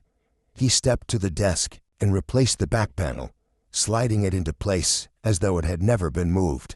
The secret is closed once more. He turned, the image of calm resolve. Let us search the matter and our memories with equal diligence. As the search began in earnest, I observed the worried glance between Carrington and Miss Fairfield, the rigid posture of the housekeeper, the knightly stance of the colonel. The circle of suspicion widened further, and Ashcroft Manor's hidden passages now concealed even more than one mystery. And so, with the first mystery unyielding and a second now overlaid, Poirot's little gray cells had twice been set alight. The evening held promise of discovery, or deeper deception, whichever would reveal itself first. Chapter 9. Hidden Connections. The hush of night had settled over Ashcroft Manor by the time Monsieur Poirot and I returned to the drawing room, where the search for Lady Aines's will had concluded in disappointment. A single oil lamp cast wavering shadows upon the carpet, and the grand portrait of Sir Lionel Ashcroft glared down reproachfully, as if judging our every move. Poirot stood beside the fireplace, rifling through the day's notes, his face a calm mask of concentration. Hastings, he murmured, tonight we turn our attention to the invisible threads that bind our suspects. For it is in connections, secret alliances, hidden deaths, unspoken passions that the heart of this mystery lies. I handed him the small stack of written reflections collected during yesterday's tea. He placed them gently on the low table and picked up Judge Everett's note. Poirot glanced briefly at its contents before tossing it aside. He repeated the gesture with Colonel Wainwright's, Mrs. Ashcroft's, and Miss Fairfield's, his eyes lingering momentarily on each. At last, he held Carrington's folded sheet between forefinger and thumb, his gaze keen. Notice, Hastings, he said quietly, that only Monsieur Carrington's script falters in its syntax. His words betray discomfort, not only in the content, but in the form. And that suggests a man accustomed to precision, now unaccustomed to simple expression. I frowned. You believe there is significance in his manner of writing? Always, Poirot replied. But let us proceed by mapping relationships. First, I must ask, did you observe an exchange between Miss Fairfield and Monsieur Carrington during the search? I recalled the scene in the hallway. Iris Fairfield had slipped the handkerchief into her pocket as Carrington brushed past her near the servants' corridor. Their eyes met for a fleeting moment. Neither denied nor acknowledged, but enough to suggest familiarity. Indeed, I said. They spoke in hushed tones as they passed. Poirot nodded. We shall explore that further. But next, Mrs. Penelope Ashcroft and Judge Everett. A widow and a jurist, what secrets might lie there? He refolded Carrington's note and placed it aside. We must ask them directly. He tapped his cane, and I fetched our guests from their adjoining suites. Soon, Iris Fairfield and Lionel Carrington returned to the drawing room, side by side but not touching, while Mrs. Ashcroft and Judge Everett followed a pace behind, their expressions guarded. Colonel Wainwright lingered by the window, surveying the lawns under moonlight, his silhouette crisp against the glass. Poirot greeted them with polite gravity. Mies Amos, we now seek understanding of the bonds you share. Secrets often lie not in a solitary gesture, but in the way two people inhabit the same space. He turned to Miss Fairfield. Mademoiselle, you painted Edward's portrait, yet you claimed the sketchbooks were returned in full. I have since learned that one sketchbook is missing its last page, a study of a woman's profile, lips curved in a knowing smile. Would that be you? Iris's eyes widened. She looked from Poirot to Carrington, then back again. Yes, she whispered. That was a private commission, something Edward hoped to surprise Lady Agnes with. Her voice steadied. It was never for public viewing. Poirot inclined. And yet you were in his confidence. A closeness that might endure beyond friendship. He watched her color rise. Monsieur Carrington, did you know of this commission? Carrington stiffened. I knew Edward admired Iris's work, but I was unaware of any private portrait. He glanced at Iris. Nor did I inquire. Poirot's eyes flickered. A surprise twist, yet a secret kept between Edward and Miss Fairfield. That same canvas might represent opportunity or leverage. He pressed a finger to his lips. But let us move on. Madame Ashcroft and Judge Everett. He addressed Mrs. Ashcroft first. Madame, you inherited a considerable fortune upon your marriage, and later ceded a portion to your cousin Edward. Yet Judge Everett here, your former solicitor, handled the settlements. He inclined toward the judge. Did you advise her to reduce Edward's share? The judge cleared his throat. I made recommendations based on sound legal counsel. Lady Ashcroft wished to assure both her cousin and her charities were well provided. He met Mrs. Ashcroft's eyes. There was no pressure, only prudence. Mrs. Ashcroft pressed her gloved hands together. He guided me wisely, but the separation of funds caused Edward distress. He asked me to reconsider. Poirot tapped his cane thoughtfully. Distress often invites action, desperate or otherwise. Yet your bond appears both professional and respectful. He turned back to the group. Colonel Wainwright, you observed this friction. The colonel stepped from the window's shadow. I saw Edward pacing outside the library, fuming over financial discussions. He confided in me. Our friendship permitted that. He glanced at Mrs. Ashcroft. He feared being a charity case. Poirot stroked his mustache. A sensitive subject indeed. He then said, finally, I wish to explore the staff, for they too share hidden connections with their masters. He beckoned Cooper and James, who had been waiting discreetly in the doorway. The footman and gardener joined us, silent and respectful. Poirot regarded Cooper. You delivered the message to Colonel Wainwright, yes, but did you pass Lady Amy's sitting room first? Cooper nodded. Yes, monsieur. I paused in the corridor. He swallowed. I thought I saw Mrs. Bramwell slip a key into her pocket. The housekeeper's eyes narrowed. She stepped forward. I carried Lady Ames's spare drawer key to tidy her dressing room. I returned it immediately. Poirot inclined. A necessary errand.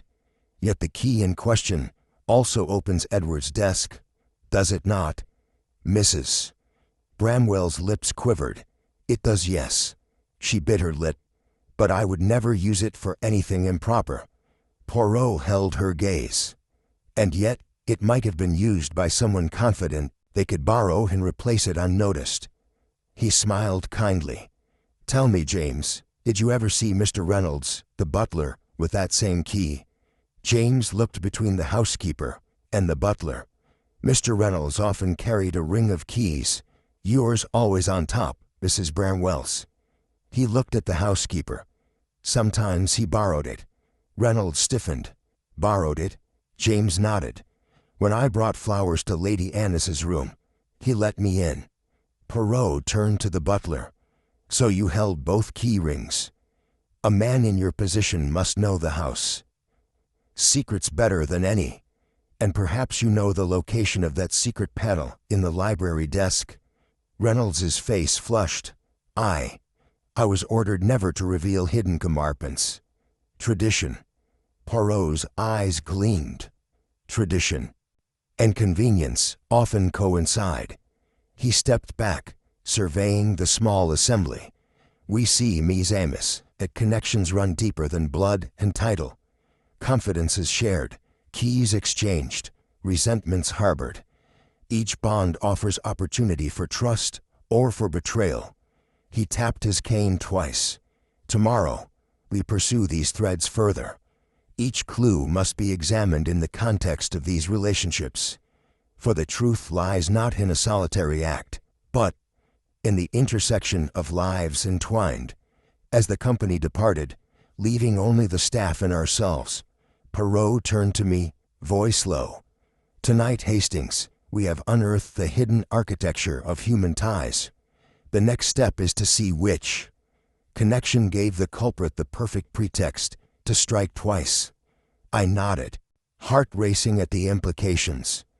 Under the fading lamp glow, Ashcroft Manor held its breath, its secrets tangled like the ivy on its walls.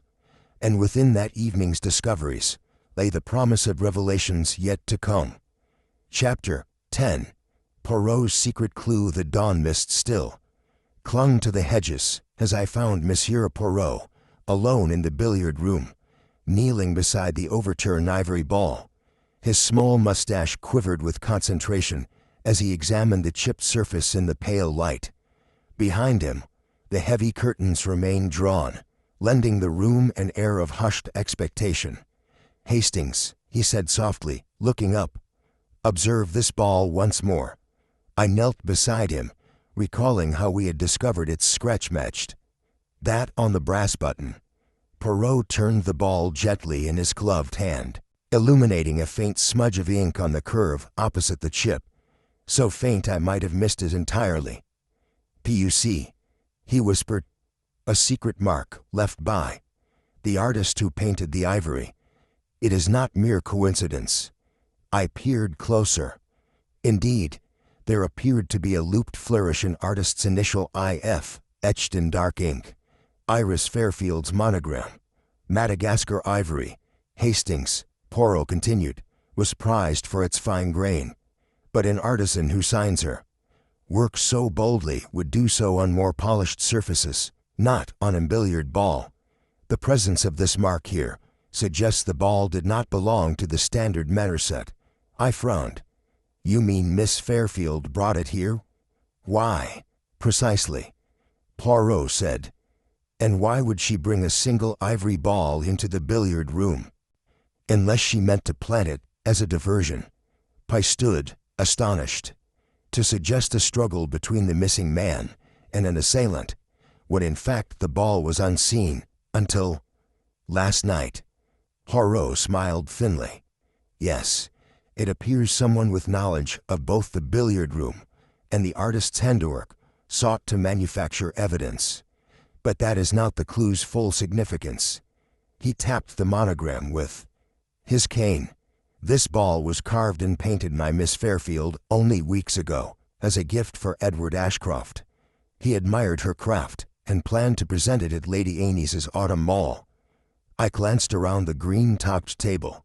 Then the curved gouge matching the button was orchestrated to tie the two objects together, yet the button's gouge did not occur during a struggle. Mon ami, struggle leaves more than a scratch, it leaves hideous tearing of cloth, perhaps a smear of blood, a dropped item of clothing. Poirot stood and pointed to a faint scuff on the edge of the table. This lone scuff, hardly noticeable, indicates the ball was rolled gently into place, set deliberately, rather than flown. I crouched to study the carpet. So the ball was intended to mislead us, carrying the signature of Iris Fairfield, to draw suspicion her way. Poirot nodded. A perfect diversion. But the true purpose was to ensure our attention remained here, while the perpetrator enacted another plan elsewhere. He rose, gestured to the window. Hastings, what do you recall of the window latches? Displacement? I stood and considered that it was manipulated by a long tool, slipped between the drapes and the pane. The bent catch allowed entry, then was restored to appear locked. Exactly. Poirot pursed his lips. But notice how the paint on the latch retains a micro-abrasion white undercoat rubbed through. That undercoat matches the primer in the window frame, not the brass of the latch. I looked closer, astonished. So the latches were switched. The entire mechanism replaced after the deed? Poirot's eyes shone. The murderer carried two identical latches, one painted to match the frame, one to install after. This level of precision demands not only knowledge of the billiard room, but access to the Manor's hardware stores. I gasped. But who among us would possess such access? The housekeeper and the butler. Yes, yet neither had motive strong enough to abduct Edward Ashcroft. Poirot's mustache twitched. Consider who visited the conservatory yesterday, ostensibly to view the orchids. The gardener's assistant, James, escorted Miss Fairfield to show her rare bloom. Yet James had recently acquired keys to the maintenance shed, where hardware is kept. Suppose he procured the latches for someone else? I shook my head. Collusion. But why implicate Miss Fairfield so overtly with the monogrammed ball? Because the true culprit sought to shield James, Poirot said. By redirecting suspicion toward the artist, the gardener remains unnoticed. And yet, he paused, eyes distant. Hastings, you noticed the ink on the billiard ball, yes. But did you see the corresponding smudge on the desk blotter in the library this morning? I hesitated. I did not. I noticed the blotter was slightly askew, with a faint smudge of charcoal or soot. Exactly, Poirot interrupted. A near-identical smudge, but in bluish-black. The desk blotter bore the imprint of a fountain pen nib distinct from any desk implement. That nib came from Mr. Carrington's pen, which was noted missing after the first search. I blinked. So the pen was used to sign the will, or to mark the ball. But why mix smudges? Because the will thief visited the billiard room perhaps, hidden behind the moved table writing a false confession, to make it appear Edward planned to flee of his own volition. The monogrammed ball served to mislead regarding the abductors. Identity, the replaced latches feigned a sealed room, and the ink smudge provided evidence of a handwritten note. I rubbed my forehead. It all ties together. But if Mr. Carrington's pen was used, he must have been in the billiard room after 10 o'clock, contradicting his earlier statement. Poirot nodded gravely. And as we discovered, his ledger was carried furtively through the scullery at that time. He could have paused in the billiard room, hidden beneath the table, and prepared the stage scene. I sank into a chair, awed by the layers of the deception. So Mr. Carrington is the abductor and the will thief. Patience, Hastings. Poirot raised a finger. This, my friend, is only the secret clue. The tiny smear on the ball revealed Iris Fairfield's unwitting involvement. The bent latches showed collusion in hardware, and the ink smudge points toward Carrington. Yet before we unmask him, we must gather conclusive proof. He folded his arms, gaze unwavering. I shall keep this clue to myself for now, deploying it at the precise moment to ensnare our suspect. Timing is crucial. Tomorrow at the final gathering, I shall present evidence so layered that no defense can withstand it. I rose, heart pounding. And until then, you will continue the investigation in silence. We, Poirot said, his eyes alight with purpose. The little gray cells revel in secrecy. Now, Hastings, fetch Inspector Mallory. We have questions to pose and a trap to set. As I hurried from the billiard room, I glanced back at Poirot's silhouette against the vast green table. In that moment, I realized the true elegance of his method. He had unearthed a secret clue, so subtle that none in the house suspected its existence. And with that clue, he would orchestrate the next phase of the investigation, drawing every deception to light and the true culprit into his snare. Chapter 11. Tensions rise. A gray pall had settled over Ashcroft Manor by late morning, the autumn, wind rattling the lidded panes like distant whispers of unease. In the vast drawing room, the full assembly had gathered once more. Lady Agnes Penrose on the chaise longue by the hearth, Judge Everett close by, and Colonel Wainwright standing near the window, arms folded. Miss Iris Fairfield sat stiffly at a corner table, clutching her artist's satchel, while Lionel Carrington lingered by the mantel, face tightly controlled. Inspector Mallory observed from near the door, notebook at the ready. I remained in the background, watching, as Poirot surveyed the group with his inscrutable gaze. Ms. Amos, Poirot began, his voice both gentle and commanding. We have learned much about secret panels, diverted clues, and hidden alliances. Yet facts alone do not break the human spirit. It is under pressure that true nature reveals itself. He paused, allowing his words to sink in. The atmosphere thickened. Each face reflected anxiety, suspicion, and the dawning realization that they might each be under scrutiny. Poirot's eyes settled on Colonel Wainwright. Colonel, you served alongside Edward Ashcroft in foreign lands. Tell me, did you ever notice a change in his character, something that suggested he harbored resentment or fear? The Colonel's jaw tightened. Edward was proud but generous. After his reversal of fortune, he grew withdrawn, hated relying on Lady Anna's charity. I spoke with him often about restoring his independence. Indeed, Poirot said dryly, and yet that very resentment might have driven him to drastic measures. He paused, letting the Colonel stew. Colonel Wainwright's gaze flicked to Carrington. Unlike some, he said coldly, Edward was not a man to flaunt debts. He concealed his losses, whereas our financier here paraded them in the market. Carrington's eyes narrowed. I operated openly, Colonel. Transparency is the bedrock of my profession. He stepped forward. If you question my ethics, question my gains, yes, but not my means. A hush fell, broken only by the crackle of the hearth.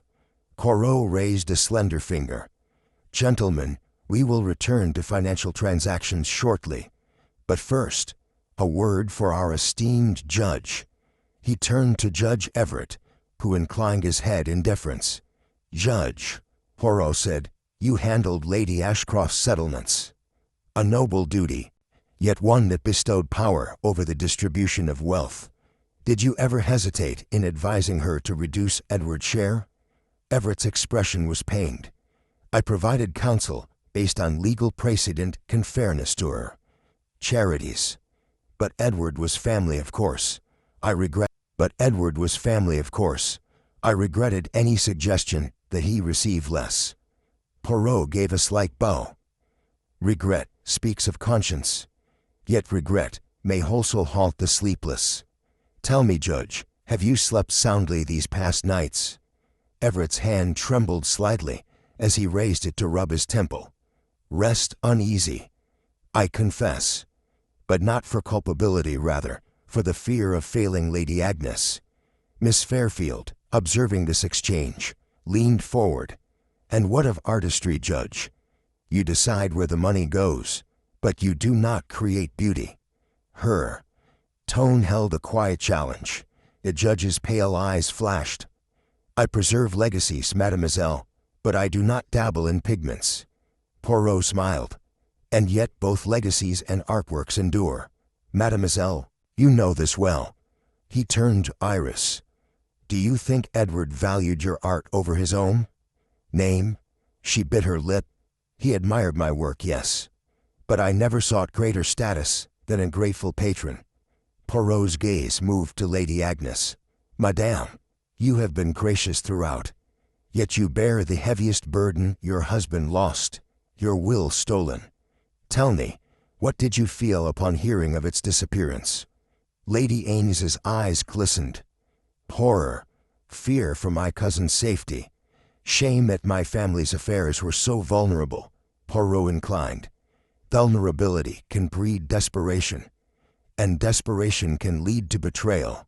He paused, letting the implication linger. Suddenly, a sharp knock at the door announced the return of Mrs. Bramwell and Mr. Reynolds, airing a tray of letters and small parcels discovered by the household staff.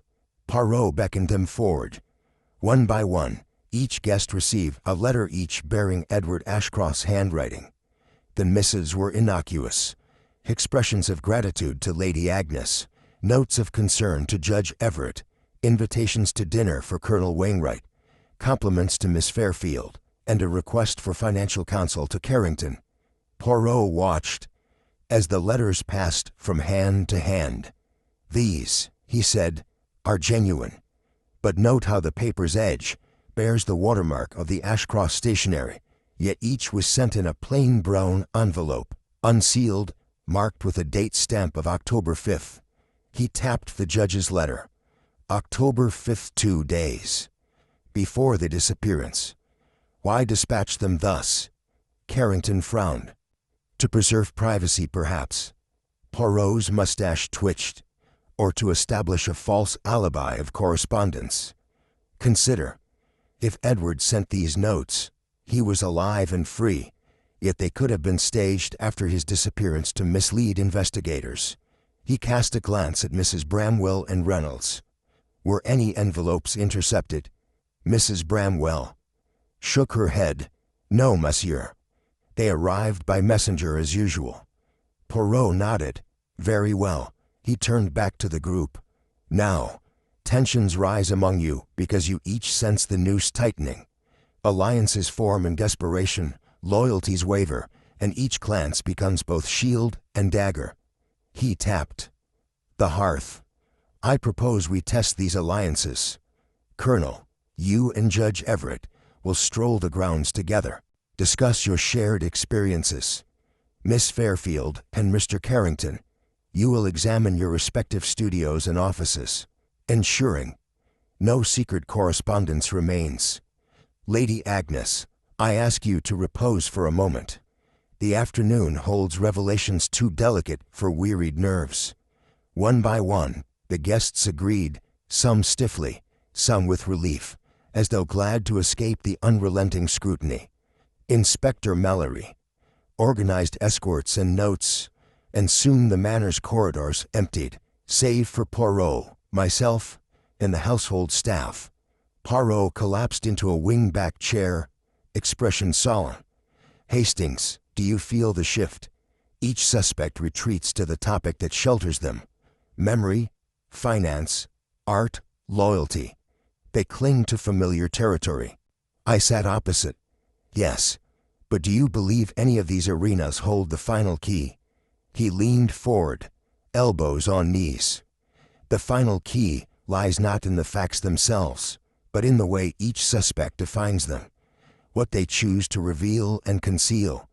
Today, they have revealed fear and resentment. Tomorrow, We shall see whose fear tips into confession. He closed his eyes briefly. For now, let us prepare for the next phase. The gardener's testimony forges a link. The ink smudge points to our financier. Yet we must let the participants sweat to feel the tension rise to a breaking point. He rose, resolute. Bring tea for Mrs. Penrose. I shall visit the study and examine these letters more closely. In solitude, the truth often speaks more loudly. As I left to fetch the tea, I glanced back at Poirot's silhouette, framed by the hearth's dying embers. The manor's shadows seemed to dance, stirred by the mounting tension. Beneath each polished surface lay fault lines, hidden connections, waiting for tremors to expose them. And when the final tremor struck, I knew Poirot's little gray cells would be ready to map the fractures and reveal the culprit hiding within. Ashcroft Manor's Web of Secrets. Chapter 12. The confrontation late that afternoon. A hush settled over Ashcroft Manor as the guests followed Poirot's suggestions. The Colonel and Judge Everett strolled the grounds. Miss Fairfield and Mr. Carrington examined their personal domains, and Lady Agnes retired to her suite for much-needed rest. In the dim light of his private study, Monsieur Poirot sat behind the broad oak desk where the missing will had once rested. He poured 2 measures of brandy into small glasses and placed one before me. Then he glanced through the oil lamp haze at the tray of letters, Edward Ashcroft's notes dispatched in plain envelopes, and the desk blotter bearing the telltale ink smudge. "Hastings," he said, lifting his glass in a quiet toast, "we have reached the moment of reckoning. It is time to apply a gentle but unwavering pressure upon our prime suspect." I raised my own glass, though my heart pounded. "You mean Lionel Carrington?" "Oui." His ledger pen, his furtive passage through the scullery, his discomfort at our psychological traps all point to him. I shall summon him. A sharp rap sounded at the door, and Inspector Mallory entered. Monsieur Poirot, Colonel Wainwright and the judge will return shortly, as will the artist and the financier. His brow furrowed. "Have you made progress?" Poirot inclined. "Indeed, Inspector. Please inform Mr. Carrington he is requested here at once, alone." Before Mallory could respond, a hesitant knock preceded Carrington's entrance. He closed the door behind him, expression guarded. "Monsieur Carrington," Poirot began, voice serene. "Thank you for coming. Pray, sit." Carrington sat stiffly in the leather chair, opposite the desk. Poirot tapped the blotter. "Firstly, you wrote upon this desk not Edward Ashcroft. Your fountain pen left its mark." "Why?" Carrington swallowed. I don't know what you mean." Poirot's eyes glinted. "I mean this smudge." He slid the blotter forward. "Matches. The ink of your pen, which you claimed was misplaced, yes." Carrington's breath hitched. I misplaced it, yes. I retrieved it only this morning."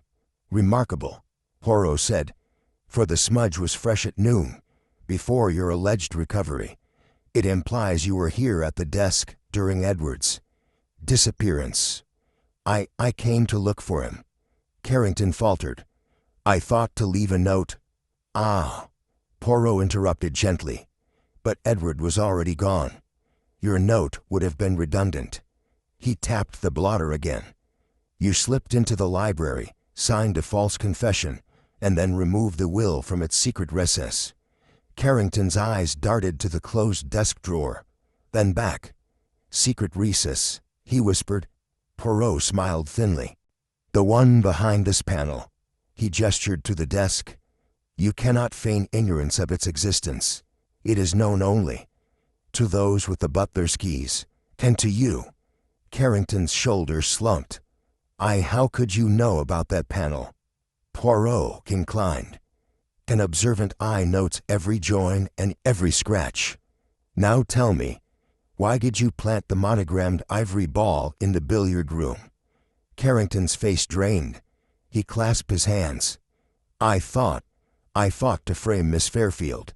She discovered me rifling the will's hiding place.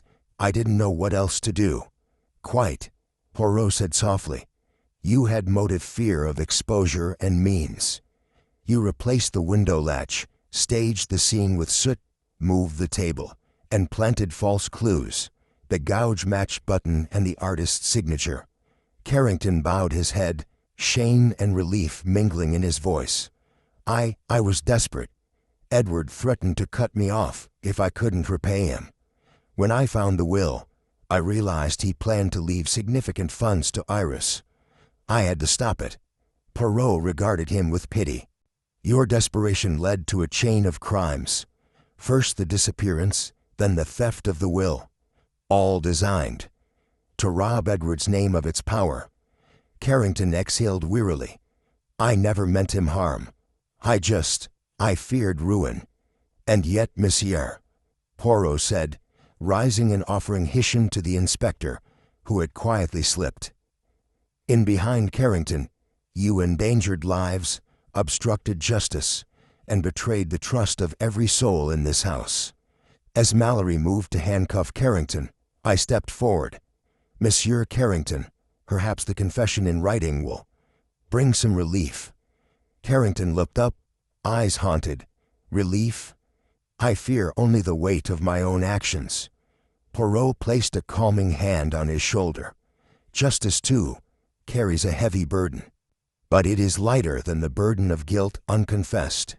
Outside in the corridor, Colonel Wainwright and Judge Everett arrived, drawn by the sudden stillness. Mrs. Fairfield and Lady Agnes emerged from their respective wings, faces pale but expectant. As I closed the study door, I heard Poirot's voice deliver the final words of transition. Mies Amos, I thank you. All shall be revealed in due course. For tonight, the culprit confesses. Tomorrow, we shall gather to rehearse the true sequence of events and restore order to Ashcroft Manor. And thus, in the quiet of the study, Poirot's masterful psychological pressure had yielded a crucial mistake, and with it, the unmasking of the architect behind both mysteries. Chapter 13. A desperate attempt to escape the hush that followed. Monsieur Poirot's confrontation with Lionel Carrington was swiftly broken by a sudden commotion in the dimly lit corridor outside the study. Inspector Mallory, who had been escorting Carrington in custody, bowed his head to listen. A stifled cry, a footstep's frantic echo reached our ears, and before we could react, a figure burst through the study door and dashed down the hallway. Monsieur, Poirot cried, stepping forward, the thief takes flight. The fugitive was James, the gardener's assistant, his face ashen, arms clutching something wrapped in oilcloth.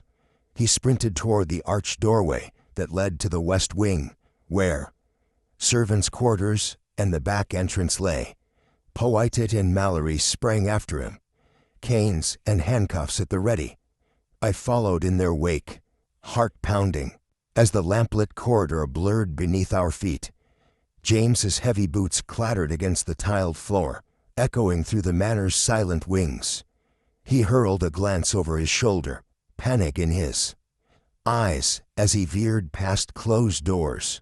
Behind him, Mallory bellowed, "Stop or I'll fire."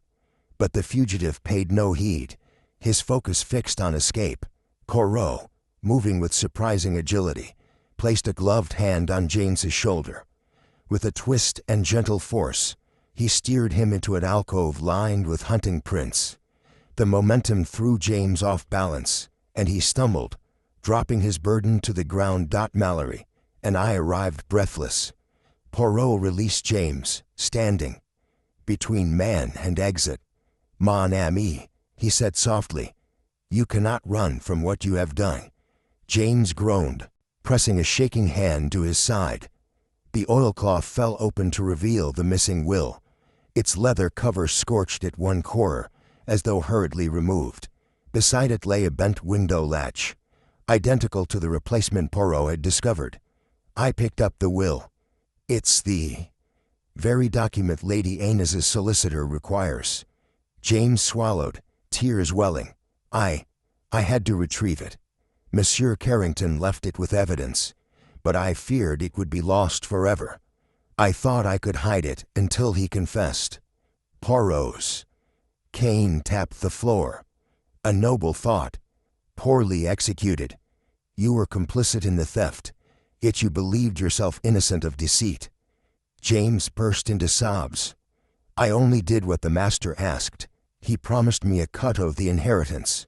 When he was taken away, I thought to secure my portion before it vanished. Inspector Mallory moved to handcuff him. Your flight confirms guilt, James. You will accompany us. James's shoulders slumped in resignation. Poirot picked up the latch and examined it. Voice calm. Notice the fresh paint. Scratch matches the window frame's primer. Your handiwork as gardener's assistant granted access to the shed and its paints. James's gaze dropped. I helped him, yes.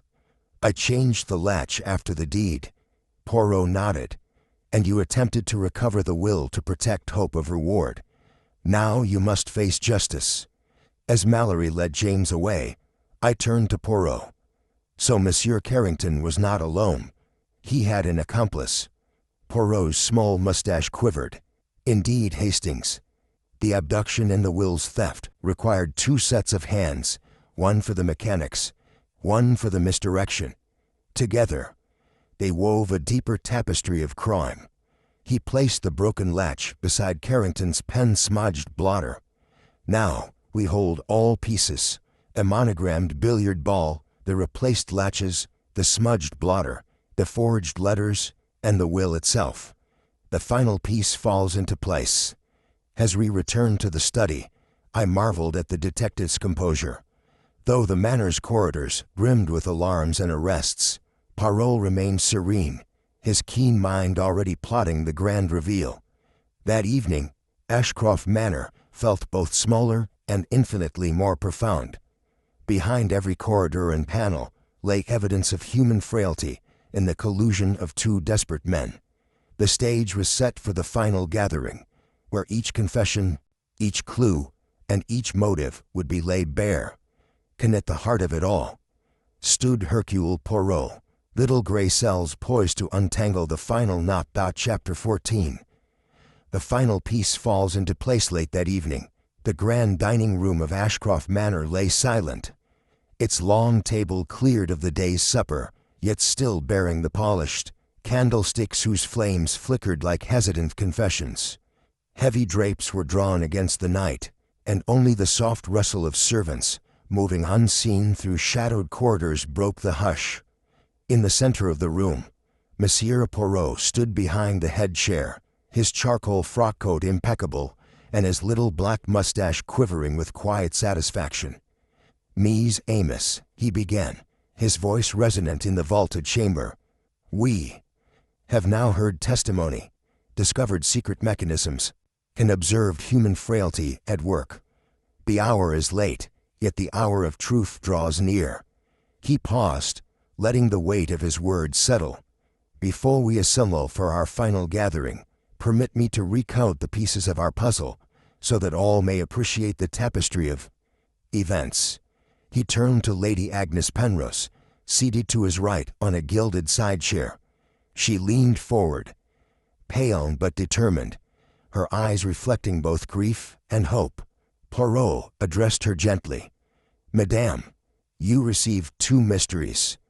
A disappearance of your cousin, Edward Ashcroft, and the removal of your father's will.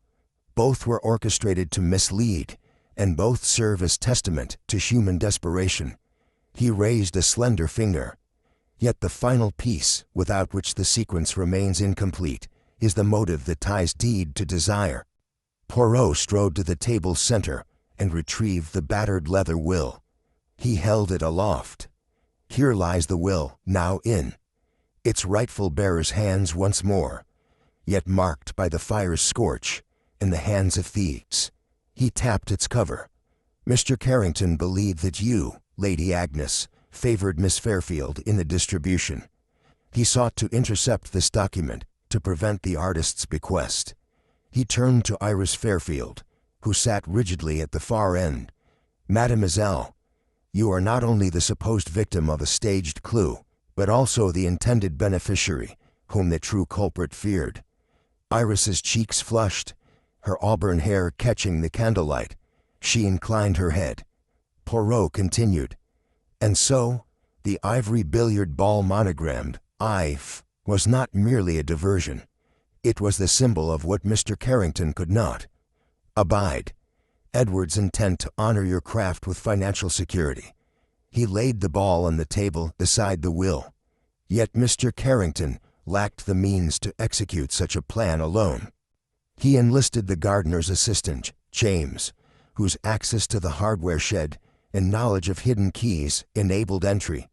Poirot picked up the broken window latch.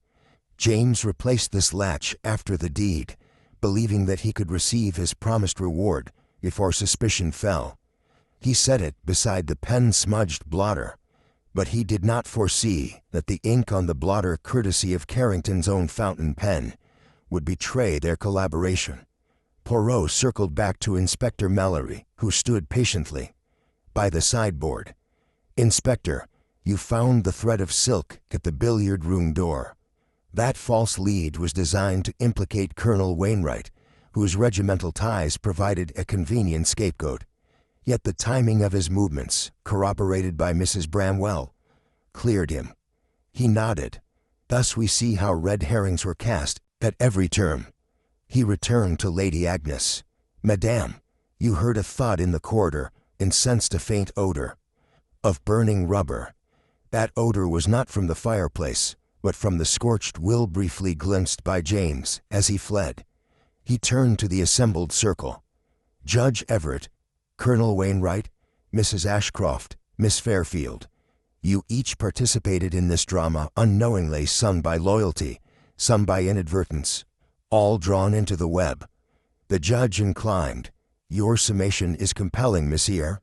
Yet why orchestrate such an elaborate charade rather than a direct appeal?" Poirot's eyes glinted. "Desperation clouds judgment. Mr. Carrington faced ruin if Edward's bequest to Miss Fairfield stood. He believed that by removing the will and abducting Edward, he could coerce a new arrangement or hide the original entirely. He tapped the will again, but he underestimated the tenacity of Edward's friends and the acuity of my little gray cells." Poirot paused, his gaze sweeping the faces in the candlelight. Then, with deliberate calm, he picked up the stained blotter and held it high. This blotter, bearing the fresh ink of a guilty hand, proved the will's removal was not a mistake, but a deliberate act. It linked Carrington's pen, the secret panel, and Miss Fairfield's monogram puff larger design. He placed it down. All that remained was to observe reactions under pressure, and so we did, through psychological games and staged interviews. He stepped back and folded his hands. "Ms. Amos, you have witnessed how motive, means, and opportunity align to facilitate this crime. Yet the true measure of justice lies not only in exposing guilt, but in restoring malice. Tomorrow, Edward Ashcroft will return to his rightful home, and the will to its intended place." Lady Agnes rose, trembling, but resolute. "Monsieur Poirot, you have given me my cousin back, though I fear he suffered much." Poirot inclined. "Votre courage has aided our investigation, madame. Rest now, for tomorrow will bring resolution." He turned to Inspector Mallory. "Inspector, Mr. Carrington and James may be taken to the yard. The manor must heal from these wounds." As the gravity of Poirot's words settled, a soft knock roused us. Captain Hastings, bearing a tray with 2 steaming cups of tea. Poirot smiled in acknowledgement, accepting his own. He sipped thoughtfully, then set the cup aside and regarded me. "Hastings," he said quietly, "the final piece has indeed fallen into place. But do you note how every element, button, ball, thread, blotter, latch, was but a step along this path? Only when assembled do they reveal the full symmetry of deception." I nodded. "An exquisite puzzle, Poirot. And now, soon, the grand reveal to the company. He rose, straightening his coat. Yes, Hastings. The final gathering approaches. Let the manor slumber tonight, that tomorrow its inhabitants might awaken to truth and to the restoration of order. Outside, the wind moaned gently among these turrets, but within Ashcroft Manor's walls, a sense of calm prevailed. The mysteries had been unraveled, the culprits exposed, and the final piece at last had fallen into its rightful place. Chapter 15. The final gathering. Late the next morning, the great hall of Ashcroft Manor was prepared for the denouement. Heavy, velvet drapes were drawn back to admit a pale autumn sunshine, lending the room an air of solemn expectation. A single long table, its surface polished to a soft gleam, stood before the carved oak paneling. Upon it lay the evidence: the brass button, the monogrammed billiard ball, the broken latch, the ink-stained blotter, and the restored will. At the far end, Lady Agnes Penrose took her place, poised and composed. Around her sat Judge Everett, Colonel Wainwright, Mrs. Ashcroft, Miss Fairfield, Inspector Mallory, and, under gentle guard, Mr. Carrington and James the gardener. I stood discreetly to one side as Poirot entered with deliberate grace. He paused at the head of the table, eyes alight with the satisfaction of a master who at last holds the completed work in hand. "Mise Amos," he began, voice carrying clearly. "Through the vaulted chamber, we gather at last to reconstruct the events of October 7th and the days thereafter. I shall retrace the steps of our missing gentleman, Edward Ashcroft, and illuminate the threads of conspiracy that ensnared us all." He indicated the billiard room cue ball. This ivory sphere, bearing the monogram IF, was placed deliberately upon the table to suggest a struggle. In fact, it was crafted by Miss Fairfield as a gift and misused implicator. Miss Fairfield's eyes brimmed with relief and gratitude. The gouge matching the brass button was artfully created to reinforce the illusion of violence, where there was none. Poirot turned to the button. This brass button, torn from Edward's waistcoat, was laid beside the ball to suggest a scuffle. In truth, the button carried no tear of desperation, only a contrived nick. He tapped the button gently. Together, these items formed our first false lead. He strode to the library blotter. Here, the ink smudge fresh, bluish black bore, the imprint of Mr. Carrington's fountain pen. Placed upon the desk blotter, it served to convince us that Edward had left the written farewell. Yet the paper remained intact. No letter existed, and the smudge was pure invention. Carrington's shoulders stiffened, and he lowered his gaze. Poirot continued without pause. Next, the fireplace soot was sprinkled upon a single porcelain cherub, the favorite ornament of the late gentleman, to suggest haste in handling ashes. The hearth, however, bore no trace of fire. This soot was carried in a handkerchief, and its selective placement exposed a clumsy ruse. He paused, allowing the weight of these revelations to settle. Then he demonstrated the broken latch. This replacement catch, painted to match the window frame, allowed entry into a locked room. The genuine latch was then reinstalled to feign a sealed door. Such precision required knowledge of the manor's hardware, knowledge wielded by the gardeners. Assistant James, at the behest of Mr. Carrington. Poirot turned to James, who sat beside Carrington under Mallory's watchful eye. "Your involvement was coerced by promises of reward, yet your flight betrayed complicity. You replaced the latch and assisted in the concealment of the will." James bowed his head, remorseful. Finally, Poirot lifted the restored will. Here lay the true motive.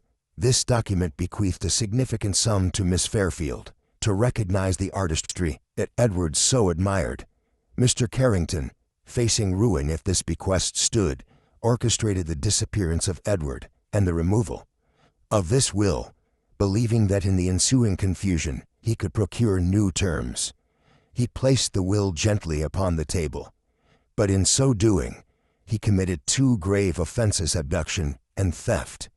Poirot's voice softened as he addressed Lady Agnes. "Madame, your cousin was never far from harm's reach. He was spirited away to the underground service corridor, concealed until James could retrieve the will. He suffered fright, but was unharmed. This morning, Edward rejoined your breakfast table, whole and well." Lady Agnes rose, her relief palpable, and crossed to the alcove where Edward had been quietly seated moments before. He stepped forward, steady and composed. "Agnes," he said, voice firm, "I owe my safety to Hercule Poirot, and to your steadfast faith." A murmur of gratitude rose among the assembly. Poirot inclined his head. "Now you know the sequence of events in full. We have seen misdirection, physical and psychological, woven together to conceal desperation. Yet truth, like the finest tapestry, reveals itself when each thread is examined in turn." He turned to Inspector Mallory. "Inspector, I trust you will take the appropriate steps. Mr. Carrington and James must be conveyed to the authorities. A case, I believe, is closed." Mallory inclined gravely. "Yes, Monsieur Poirot. Justice will be served." Poirot swept his gaze over the survivors, Lady Agnes's joy, the judge's solemn satisfaction, Colonel Wainwright's validating nod, Mrs. Ashcroft's tearful relief, and Miss Fairfield's grateful smile. Then he looked at me. "Hastings, the final gathering is complete. The puzzle dismantled, the culprit exposed, and the innocent restored." I stepped forward. "Monsieur, your method so precise, so humane, has returned peace to Ashcroft Manor." He bowed in acknowledgement. "Peace, mon ami, is the reward of diligence and compassion. And now, with the heart's unrest stilled, Ashcroft Manor may resume its gentle rhythm." As the assembled company departed, exchanging congratulations and heartfelt embraces, Poirot and I lingered in the tranquil hall. The morning's soft light glinted on the polished floor, and I could not help but marvel at the detective's artful orchestration. "Shall we, Monsieur Poirot?" I asked, offering my arm. He smiled, hooking his arm through mine. "Yes, Hastings. Let us return to Baker Street for now. My little gray cells may rest, content that order has been restored." And so, with the final gathering complete, and every hidden thread laid bare, the enigmas of Ashcroft Manor settled into the calm they so richly deserved. Chapter 16. The Reveal. Late afternoon sun cast golden bars through the mullioned windows of Ashcroft Manor's drawing room as the assembled company settled into their places for the final revelation. Lady Agnes Penrose sat in the central armchair, Edward Ashcroft at her side, his composure restored, though a faint shadow of his ordeal lingered upon his countenance. Judge Everett occupied the seat to the left, Colonel Wainwright to the right. Miss Fairfield watched from a chaise by the hearth, and Mrs. Ashcroft, Inspector Mallory, and the household staff stood respectfully along the room's perimeter. At the head of the space, Hercule Poirot surveyed the scene with his usual poise, his steely blue eyes alight with the promise of unveiling hidden truths. "Mes amis," he began in his sonorous French-accented English, "we have already examined the sequence of events and identified the principal actors in this drama. But a grand reveal requires that we understand not only what occurred, but why the innocent were endangered, why the guilty risked all, and why, in the end, justice must prevail." He paused, ensuring every eye was upon him. Then, with a dramatic flourish, he produced a slim sheaf of correspondence notes, written in Edward's unmistakable hand. Placing them upon the low table before Lady Agnes, he continued, "These letters were dispatched on October 5th, 2 days prior to the disappearance. They bear no seal, delivered in brown envelopes to preserve discretion. Yet they form the foundation of our narrative." He turned to Judge Everett. "Judge, you will recall that you received one such note, inviting you to the billiard room for counsel." The judge nodded gravely. And yet, on that night, a billiard door was locked from within, not at your instigation. He glanced to Colonel Wainwright. Colonel, you believed yourself summoned for brandy and cue inspection, yet neither occurred until later. Poirot touched the sheaf. These letters served to lure our suspects into the corridor, creating clear windows of opportunity. While they attended these fictitious summons, Edward was removed from the locked room by his supposed friend Lionel Carrington. A collective intake of breath followed as Poirot's gaze shifted to Carrington, who sat rigid under Inspector Mallory's watchful eye. "Monsieur Carrington," Poirot said softly, "you have confessed to orchestrating the disappearance. You knew that Edward intended to bequeath substantial funds to Miss Fairfield as payment for her artistry and as testament to her talent. Your own financial empire trembled at the thought of such generosity, for it would deplete your expected returns." Carrington's head bowed. Poirot continued, "Driven by fear of personal ruin, you enlisted James, the gardener's assistant, whose familiarity with the service passages allowed clandestine entry. Together, you replaced the window latch and spirited Edward away through the subterranean corridors." Miss Fairfield's eyes brimmed with concern. Poirot addressed her kindly. "Mademoiselle, your involvement was unwitting yet integral. The ivory ball bearing your monogram was intended as a smokescreen, a brilliant stroke of misdirection. It cast suspicion upon you as the abductor, while the true architects labored unseen." He turned to James, standing near the hearth under Mallory's guard. "And you, James, believing yourself promised a share of the inheritance, replaced the secret back panel in the library desk and concealed the will within the gardener's shed. Yet your conscience betrayed you, and in desperation you attempted flight, carrying the will with you." James's shoulders slumped in admission. Poirot nodded. "Your attempt to safeguard the will was misguided loyalty. But the evidence you dropped, this very panel, and will brought the secondary crime to light." He resumed his position at the head of the company. Thus, each crucial element, the monogrammed ball, the gouged button, the ink-stained blotter, the replaced latch, and the stolen will formed a tapestry of deception. But one final detail must be addressed, the motive that intertwines all these strands. Poirot stepped forward, lifting a silver cigarette case embossed with Edward's initials. This belonged to Edward Ashcroft, yet it was discovered in Mr. Carrington's coat pocket this morning. He opened it to reveal a single vellum page, the authorized copy of the amended will, bearing Lady Anne as a seal. You, Monsieur Carrington, retrieved this copy, intending to produce it as a replacement. You believed that, by presenting a doctored will, you might coerce restitution of your loans. Carrington's eyes flickered with shame. Poirot's voice was gentle yet firm. But you underestimated the scrutiny of those you wronged. The forged copy bore an error in the fine script. Lady Hannah's seal was reversed.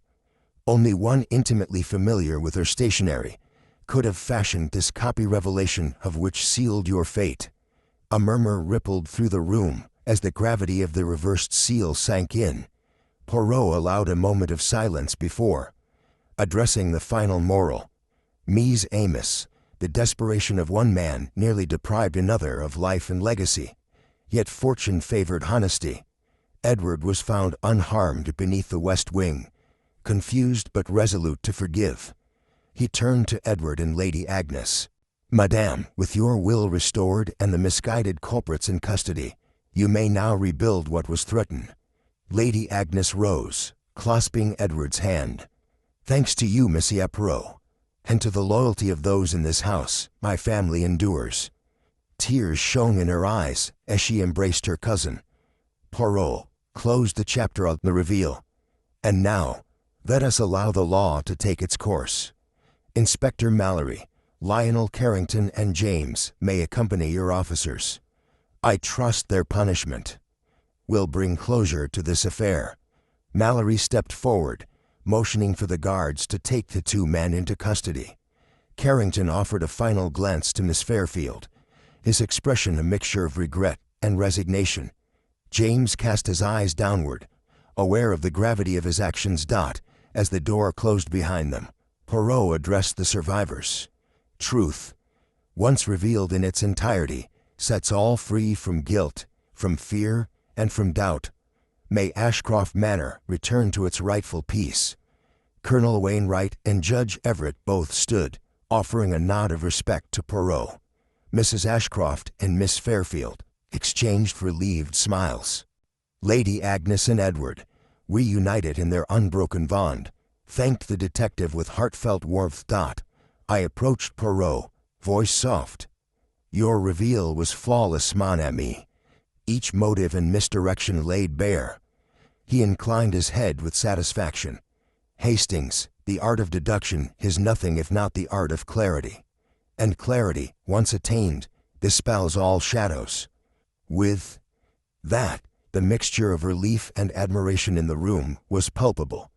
Ashcroft Manor, having endured the storm of human frailty, now stood bathed in the calm light of truth restored. And Hercule Poirot, ever the master of revelation, prepared to depart with his faithful companion, leaving behind a house at peace, and lives forever changed by the enduring power of justice. Chapter 17. Outcome and Justice. The hush that fell over Ashcroft Manor after the removal of Lionel Carrington and James the gardener was as profound as the dawn's first light. In the grand drawing room, the survivors gathered once more, faces still echoing the intensity of yesterday's revelations, yet softened by relief.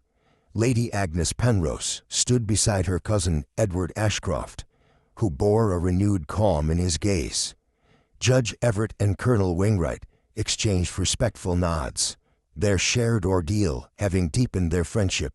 Mrs. Penelope Ashcroft, still pale, displayed a quiet triumph in her eyes. Miss Iris Fairfield, seated by the hearth, held her artist's satchel close, the weight of gratitude evident in her posture. Inspector Mallory, ever vigilant, remained near the doorway, ensuring that order prevailed. Hercule Poirot, positioned where the morning light fell most clearly upon him, surveyed the assembled company with serenity. His little gray cells had guided each through deception's maze to this moment of reckoning.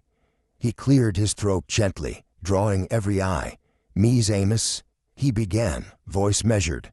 We have witnessed the dark corners of desperation and the lengths to which man may go when hope flickers low. Now, I invite you to observe the outcome and the justice that follows. He gestured toward Edward, who stepped forward, his posture noble. Edward Ashcroft was not harmed beyond fear's shadow. His removal by Monsieur Carrington and his accomplice was intended to force a renegotiation of debts, yet it only served to expose true motives. Edward lifted his chin, voice steady. I forgive those who wronged me, for in their actions I see human frailty rather than malice. I commit to rebuilding trust, starting with those nearest to me. Lady Agnes placed her hand upon his arm. And I commit to securing our family's future with transparency and compassion.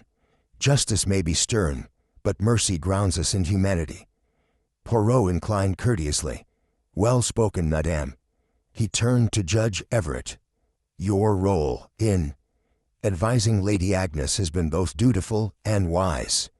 How do you perceive justice's hand in this matter? The judge stepped forward, his voice firm yet gentle. Justice must be measured. Lionel Carrington's transgressions, kidnapping, theft, forgery demand punishment commensurate with his deeds. Yet I hope the court shows leniency in light of his confession and remorse. Poirot nodded. Indeed, remorse may temper severity. And what of you, Colonel? Colonel Wainwright advanced, bowing his head in respect. I believe that justice restored is justice balanced. Carrington sought to harm Edward's reputation and Lady Agnes's estate. Such crimes must not go unpunished, yet their punishment should not overshadow the compassion that guides us. Poirot's gaze moved to Mrs. Ashcroft. Madame, as both Widow and cousin, what justice do you seek? She pressed her palms together, voice soft. I seek restoration for our family and our charitable works. Let the culprits face due consequence, but let our community not fracture under the weight of retribution. Poirot smiled. Your compassion is a beacon. And you, Miss Fairfield? Iris rose, her auburn hair catching the light. Justice for me is simple. The right to continue my art without fear. I ask that my bequest remain intact, and that my work honor Edward's vision. Poirot turned back to Inspector Mallory. Inspector, what measures will the law itself impose?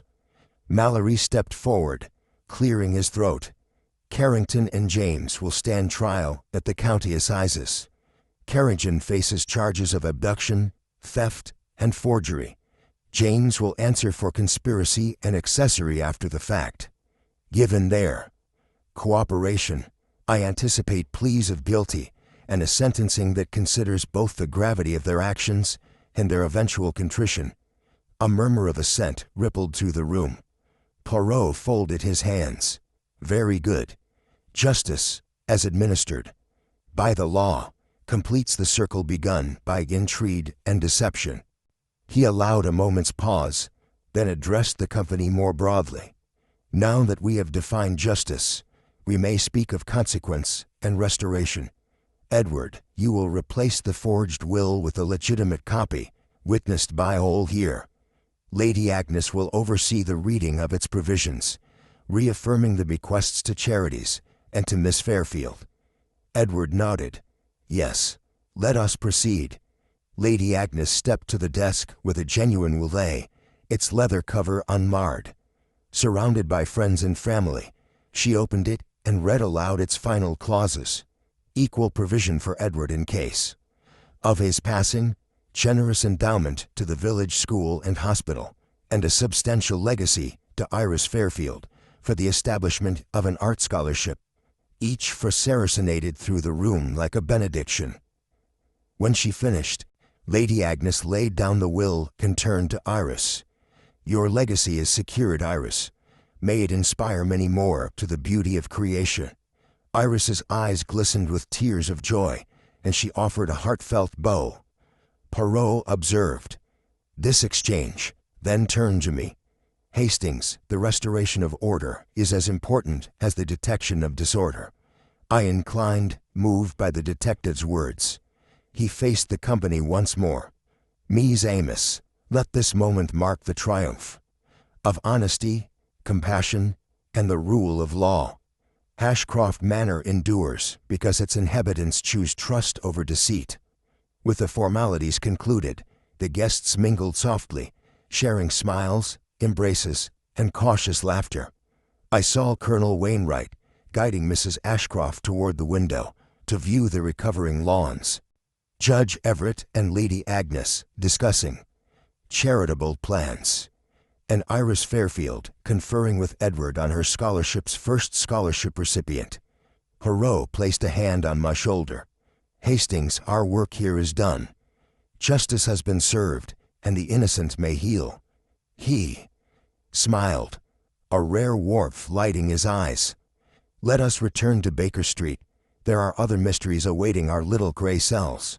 As we departed the drawing room, the servants lining the corridor offered respectful bows. The manor's shadows seemed less foreboding now, its corridors suffused with newfound harmony. Outside, the autumn breeze carried the promise of renewal. And so, in the chapter of outcome and justice, Ashcroft Manor embraced a future brightened by truth, compassion, and the steady hand of justice, guided always by the singular brilliance of Hercule Poirot's mind. Chapter 18. The closing. Remarque stillness settled over Ashcroft Manor as dusk unfurled its lavender shadow. Drawing room, its hearth long darkened, its silken drapes drawn against the falling night, the last of the company lingered. Lady Agnes Penrose, serene yet vigilant, stood beside her cousin, Edward Ashcroft, whose once troubled features now bore the calm of renewed purpose. Judge Everett and Colonel Wainwright exchanged quiet reflections on duty and friendship. Mrs. Penelope Ashcroft moved among the guests with gentle warmth, and Miss Iris Fairfield, clutching her artist's satchel, welcomed the tender congratulations of those she once scarcely knew. Even Inspector Mallory, ever watchful, allowed himself a small smile of satisfaction. At the heart of it all, Hercule Poirot remained statuesque, his gaze sweeping over the assembled guests, as though appraising the final brushstrokes of a masterpiece. Beside him stood Captain Arthur Hastings, ever the loyal chronicler who, having borne witness to the unraveling and restoration of justice, felt a deep sense of closure. Poirot turned at last, listing a gloved hand in a gesture that commanded both attention and respect. "Mies Amos," he began, his voice resonant yet intimate, "we have reached the conclusion of this most extraordinary affair, the disappearance of Edward Ashcroft, the theft of a cherished will, and the intricate web of deception woven around them. But beyond the mechanics of crime, we have illuminated the darker recesses of the human hurt, where fear, pride, and desperation reside, and, more importantly, we have witnessed the triumph of courage, compassion, and truth." He paused, letting the weight of his words settle. "Permit me, therefore, a final reflection on the lessons we have learned and on the enduring power of justice." He stepped forward and addressed Edward directly. "Monsieur Ashcroft, you have shown remarkable fortitude. Though you faced confinement in sealed halls and betrayal by a trusted acquaintance, you emerged with your spirit intact. Your forgiveness of Monsieur Carrington and James exemplifies the highest form of justice, not merely the punishment of wrongdoers, but the restoration of harmony. May your benevolence continue to guide Ashcroft Manor and all who dwell within its embrace." Edward inclined his head gravely. "Monsieur Poirot, your words do me great honor.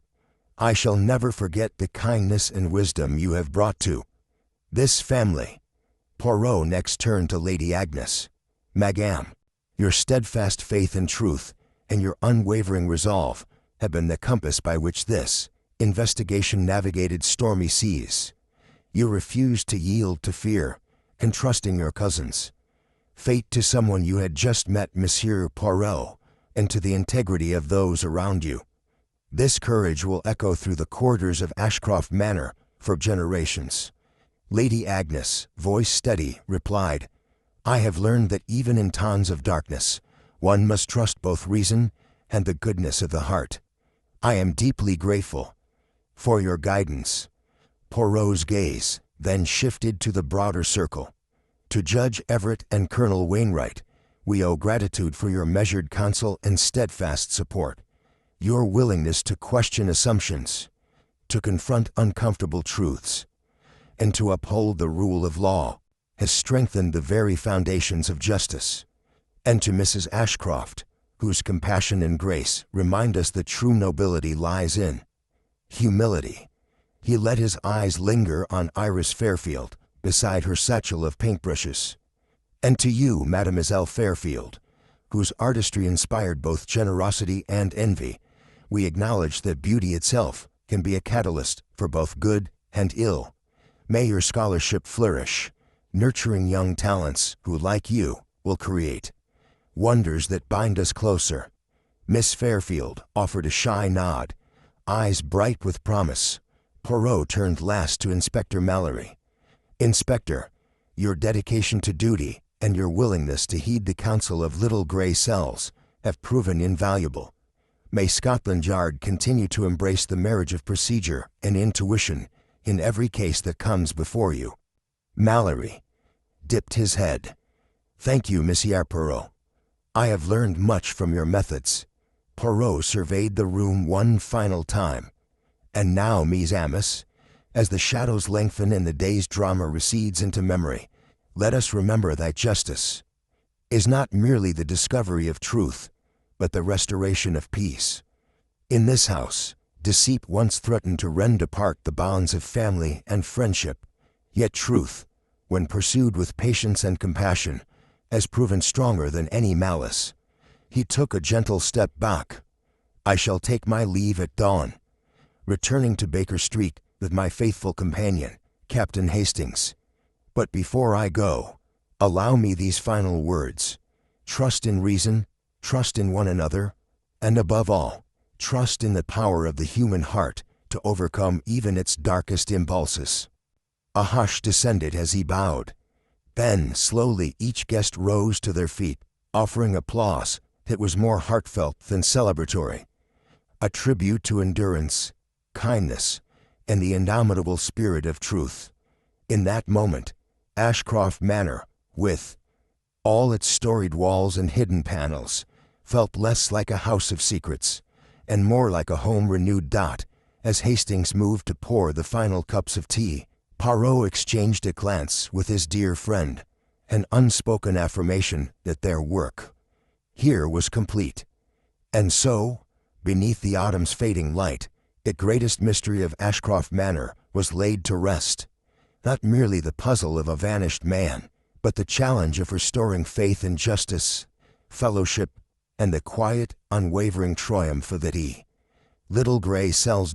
Thus ends the affair at Ashcroft Manor, where the tangled threads of human folly were patiently unwound, and where truth, at last, found its rightful place.